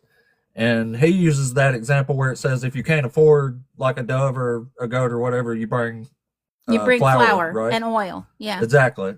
So obviously not blood, right? No, so Courtney and the brought that up reason- specifically. Oh, I'm sorry. Go ahead. What? The reason you can bring flour and oil is because it is to allow anyone of every level of wealth to be able to have sacrifice. If you couldn't afford meat, how are you going to sacrifice? So the idea is everyone has the right to sacrifice, has the right to atonement. And so if you can't afford even a dove, or you can't find a dove that is correct, then you bring your best oil, you bring your best flour, and that is a sacrifice because you're taking from your mouth still. You're still taking away from your own ability to make food out of it when you're sacrificing it. Okay. So what she said in order to tie the New and Old Testament together was the only reason that flour works is because flour touches blood that's already on the altar. She said if that flour don't touch blood, then it's useless. That is So what do you think of wildly that? incorrect. Yeah. That is Thank you. wildly incorrect because what you do is you're actually supposed to bring an FF of flour and oil and mix them together. And then those are actually used to create cakes that the priests would eat. Yeah, but Courtney usually draws a distinction between forgiveness and atonement. So I don't know what that has to do with whether or not the flour has to touch blood. No degree. Yeah. what I'm saying is, in the Old Testament, it talks about the atoning for, but not necessarily the forgiveness for. So Isn't that what I just said? I said atoning. Yeah. yeah, so if Justin is just saying for the forgiveness of, then he would be wrong, maybe for the atoning of, right? We're talking about the sacrifice. The wordplay The really atoning. doesn't matter. Like the New Testament is saying you have to have blood for forgiveness or atonement or whatever. The Old Testament does not say that. Well, that's what I'm saying is, if you're talking about atonement, I don't believe that that's exactly the same thing as forgiveness. And it doesn't really talk about forgiveness. What does that have to do with what actually Apostate just asked me? He said that Courtney says that the reason that flour was an acceptable offering for atonement is because it would eventually touch the blood on the altar that's already there from other atonements. I'm saying that is not the purpose for flour and oil being a part of the atonement ascription where you can use. Those are the differences. It has nothing to do with whether or not it's going to touch blood. It has everything to do with somebody's wealth level. You cannot keep to a level where only richer people can atone for their transgressions. You have to allow for anyone who is capable of atoning, which is where the flour and oil come in. Sure, but I don't. It sounds like to me Justin's trying to run some argument against Christians, and I'm saying that doesn't sound like it would work. It wasn't Justin's argument. It was Courtney's argument.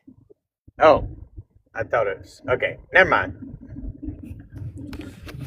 But anyway, Yeah, that's what I'm saying. Y'all need to in her example, this she debate to said happen. that flour has to touch blood for it to count as a atonement or forgiveness or whatever, where the New Testament says you have to have blood. That's what the New Testament says. So Justin brought it up that flour is not blood. And she goes, well, the flour has to touch blood, which is clearly ludicrous and backed up by And it doesn't nothing say at all. anything like that at all whatsoever. That is a ridiculous statement. Now you can go ahead and no degree. No, that was just it. But I mean, for me, I do think I've got this argument against the Justin deconstruction types that I think is pretty profound, because it's essentially they're essentially saying the truth is not the truth. So it ends up in a contradiction. What truth are you talking about? Jesus says he is the truth. He identifies himself as the truth. They're saying they believe Jesus is the truth, but then they also believe Jesus is not the truth. So they would have had to have believed the truth is not truth. And that would be a contradiction. So for a deconstructionist who claimed to have had sold out for Jesus, as someone like Justin would say, then if they believe Jesus is the truth, then there would be no reason they would accept anything denying Jesus is the truth. So it shows a contradiction. Unless you realize Jesus wasn't the truth. Well, if you realize he wasn't, then we would just assume you never believed he was to begin with. So therefore, you are you not can a real believe Christian. something's true and then change your mind when you're shown evidence against that. That's Well, this is simple logic. This is very different, because Jesus is not just saying he's the truth. He's essentially saying he's the foundation of all truth. that everything So? derives from and depends upon him. So then, I'm the ultimate truth because I say so. yeah, I mean, if you were to say, yes, I believe Jesus is truth with the capital T, everything that is true stems from the truth of Jesus Christ, then if you heard any information denying that, then you would have said that information is not true because Jesus is the truth. So Exactly, but you're I'm saying it's here not true in the face of it absolutely being not true. You're just saying that it's not true and saying, yeah, it totally is because Jesus said it's the I'm truth, saying so it has that to be true. if you believe There's nothing what they profound claim about to that. believe, It's insane. yeah, but if you believe what you claim believe, evidence would not get you out of that. You would have just had to say, "Yep, Yes, it would. either I never believed to begin with, or I just for People no believe good all reason kind of stop believing." nonsense, and when they get shown that it's not true, they stop believing said nonsense, or they persist in the belief against all logic and reason. Which Yeah, is but what I'm Christianity saying is. here is this is why the tag argument I think is so devastating to atheists is because you're essentially saying here, I believe that everything that derives from and depends upon anything, it derives from Jesus Christ, the truth. And anything that denies that would not be true. And then you decide to start denying it because of information that denies it. Then why would we ever believe you believed him to be the truth to begin with? Well, I That's believed the when I was a question. little girl because I was like taken to church, from the youngest age I can think of. And I believed my parents were telling me the truth. I believed them because they were my parents that cared for me, and they were the rocks that that I leaned on my whole bringing up. Okay. So I No, completely your trusted them. And epistemic starting point. That's Your called indoctrination, right? Because I didn't have the ability to make Yeah, up it's the my same as a mind kid until believing in Santa Claus, and then when you're like 8, your parents tell you Santa Claus isn't real, so you stop believing in Santa Claus. Well, I'm going to have to go here, but so it sounds like what you're saying is your epistemic starting point was your parents and not Jesus, I had the faith of right? a child. I was a childish. I was childish because I was a child, but I mean, I was literally trying to please. You know, what kids do. They love their parents, and they Yeah. believe what their parents teach them. That's why I believed, but I did not realize that was called blind belief because I didn't really understand what I was believing in. Okay, that didn't mean I never believed it. Okay, so your epistemic starting point was not Jesus; it was your parents, right? That's what I'm Yes, saying. it was Jesus. It was Okay, the knowledge of okay, Jesus because I wanted him to but fix if me it because was I thought there was Jesus, something wrong with me.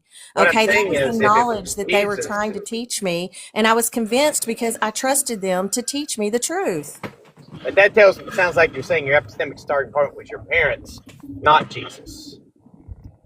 They're But if your conveying what epistemic starting Jesus point taught was to Jesus me. started with your parents too, man, unless somebody else told you. Like, somebody had to tell you sure, about yeah, Jesus. yeah, Nobody's that's the way I born was, with the yeah, epistemic knowledge that Jesus is the king of the world. yeah. Like, it My Well, doesn't not work that only epistemic way. that, starting I was point used to born in be America, and if you're born in America, you are highly susceptible to becoming, indoctrinated with these beliefs that are not true.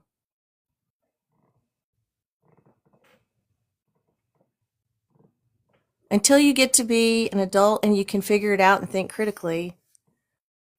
So, okay, well, He ran as he usually does. He always seems to have to go right when it's about to get like Yep. Right when he starts to get cooked is right when that's he's when he about to have to runs. answer like the question. well, yeah, it just struck me. I was like, what? I never believed. I mean, does that mean I didn't have a brain? I think he's ultimately what I think he was trying to say was, if you're a Christian, you have to accept Jesus is the truth in the face of anything at all logic and reason against it. And he's saying, if you think that, then you can't possibly stop being a Christian because you can't accept all the stuff that shows it not to be true. I'm pretty sure that was what he was saying there. If that made any sort of sense at all in the Do you think it's hard for them to absorb that English language.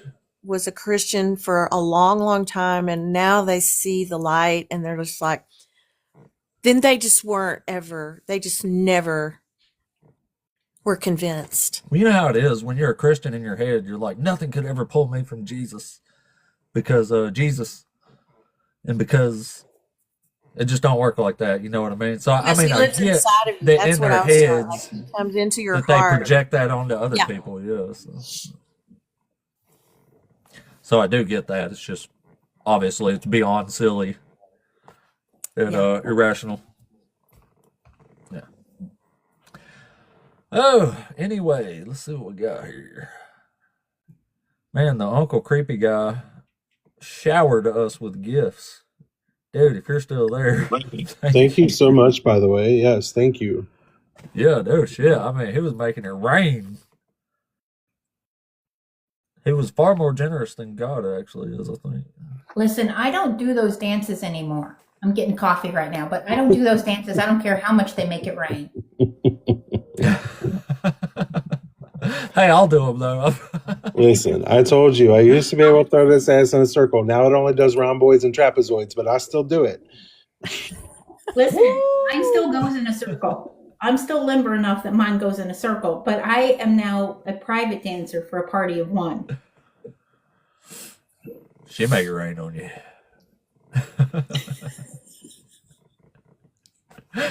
Oh shit. Y'all, I mean, y'all are seeing it here. Crazy things are happening on the Apostate Ape channel. Do y'all know who that affordable pest control guy is? Anybody? No, I've not heard of him.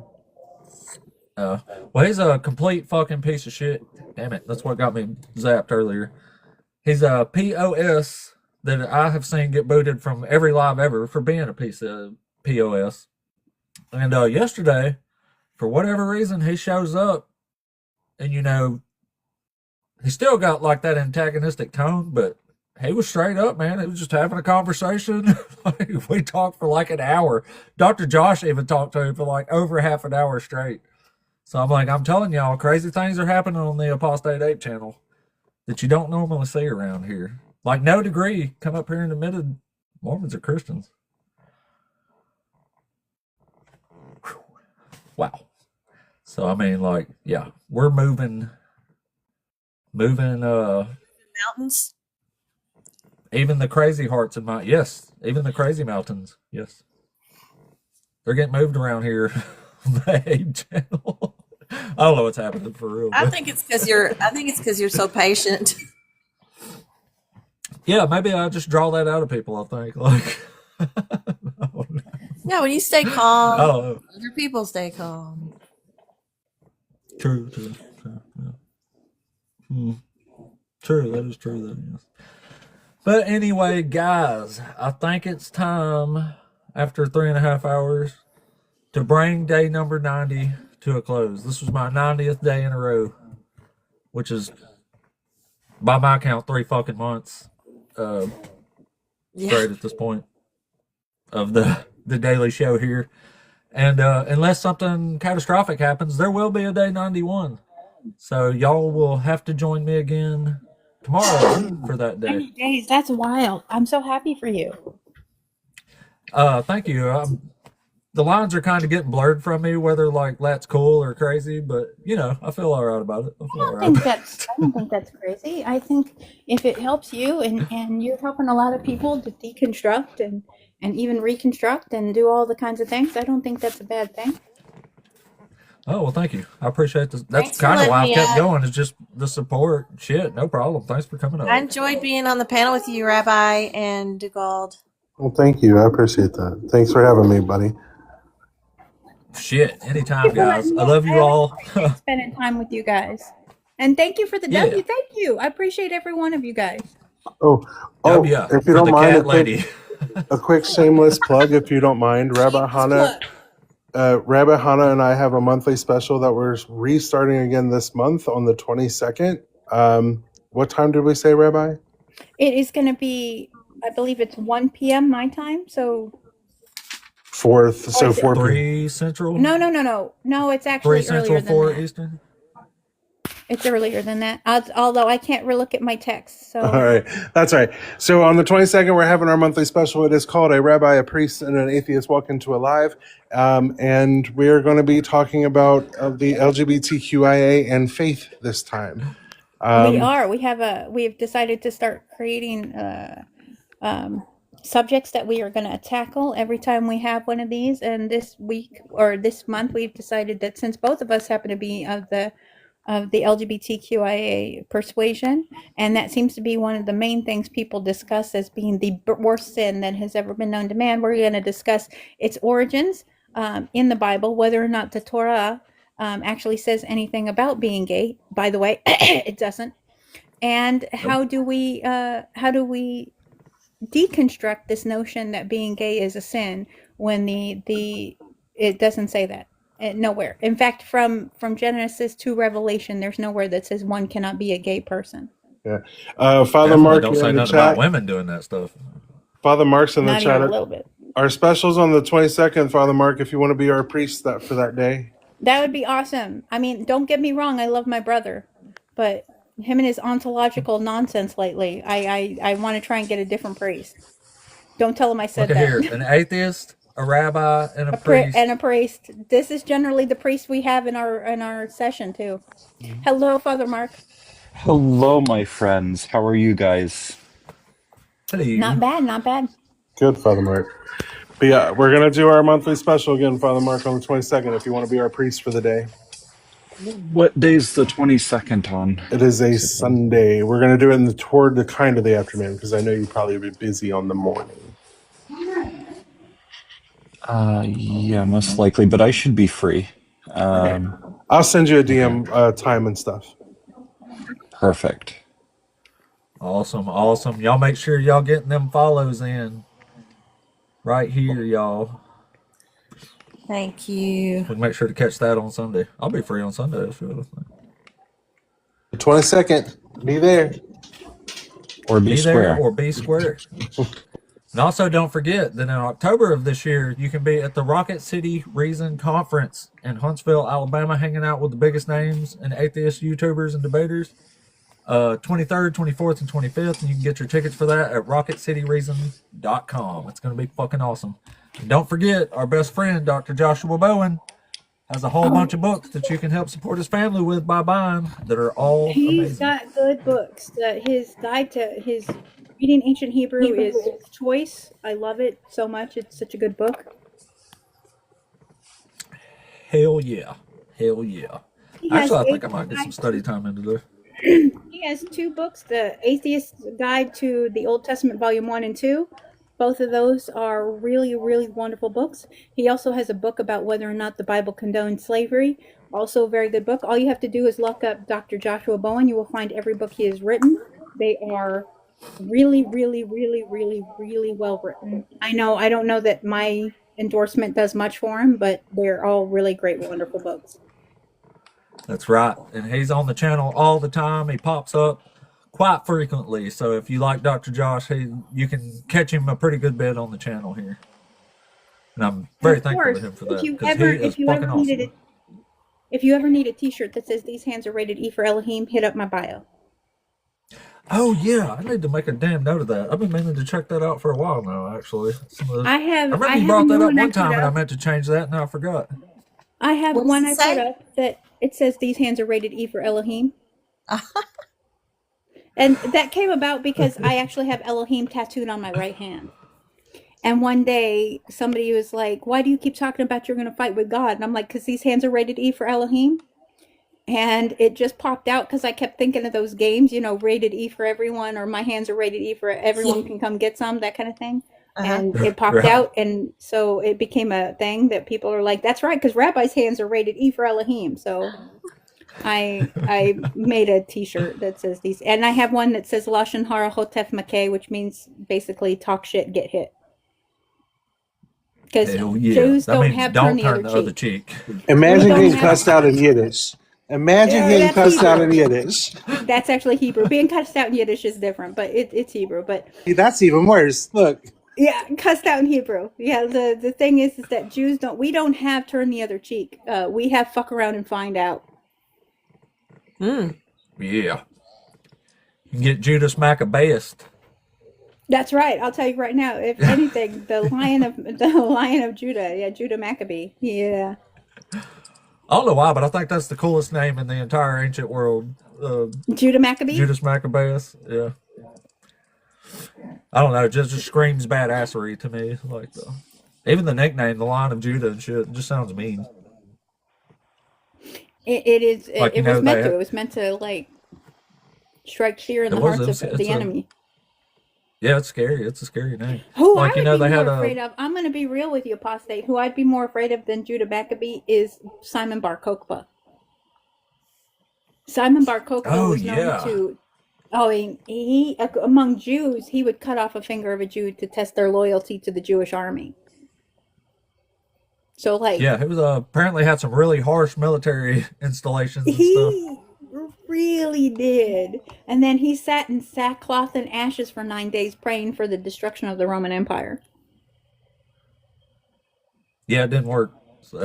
No, we lost. I was actually, I guess y'all know I collect ancient coins, and a while back I was trying to find a Simon Bar Kokhba coin. And I mean, a crappy example was $400 and $500. And it's just a couple palm tree looking things on it. Like, it's not even... It doesn't have its face or anything on there. But, like, I couldn't believe how much they were. Especially for a bad example. Like, you find a really nice coin, a Bar Kokhba coin, they're like $2,000. I don't have that much. So. 500 for where they are, the more they cost. Yeah, well, there was one I thought about getting that was $400, which is a little much for me anyway, but you couldn't even hardly see any of it. And I was like, no, I can't spend that much on a really bad coin. Yeah. You Take a picture of it. Yeah, no. But anyway, guys, we are running on, and I will be back tomorrow, and I hope to see you all there. If not, we'll catch you another time. I'll try to be there. Apostate. Have a wonderful Bye. Thank you, Apostate. Listen. No problem, Good rest guys. of your day. Hey, don't forget about my YouTube channel, and good to meet you, Father Mark. There. Don't forget about my YouTube channel, y'all. Apostate Ape also. The replays will be down, and this was an awesome episode today. So I feel like it was anyway. So maybe it was. Anyway, guys, thanks so much for coming, and we will catch y'all later.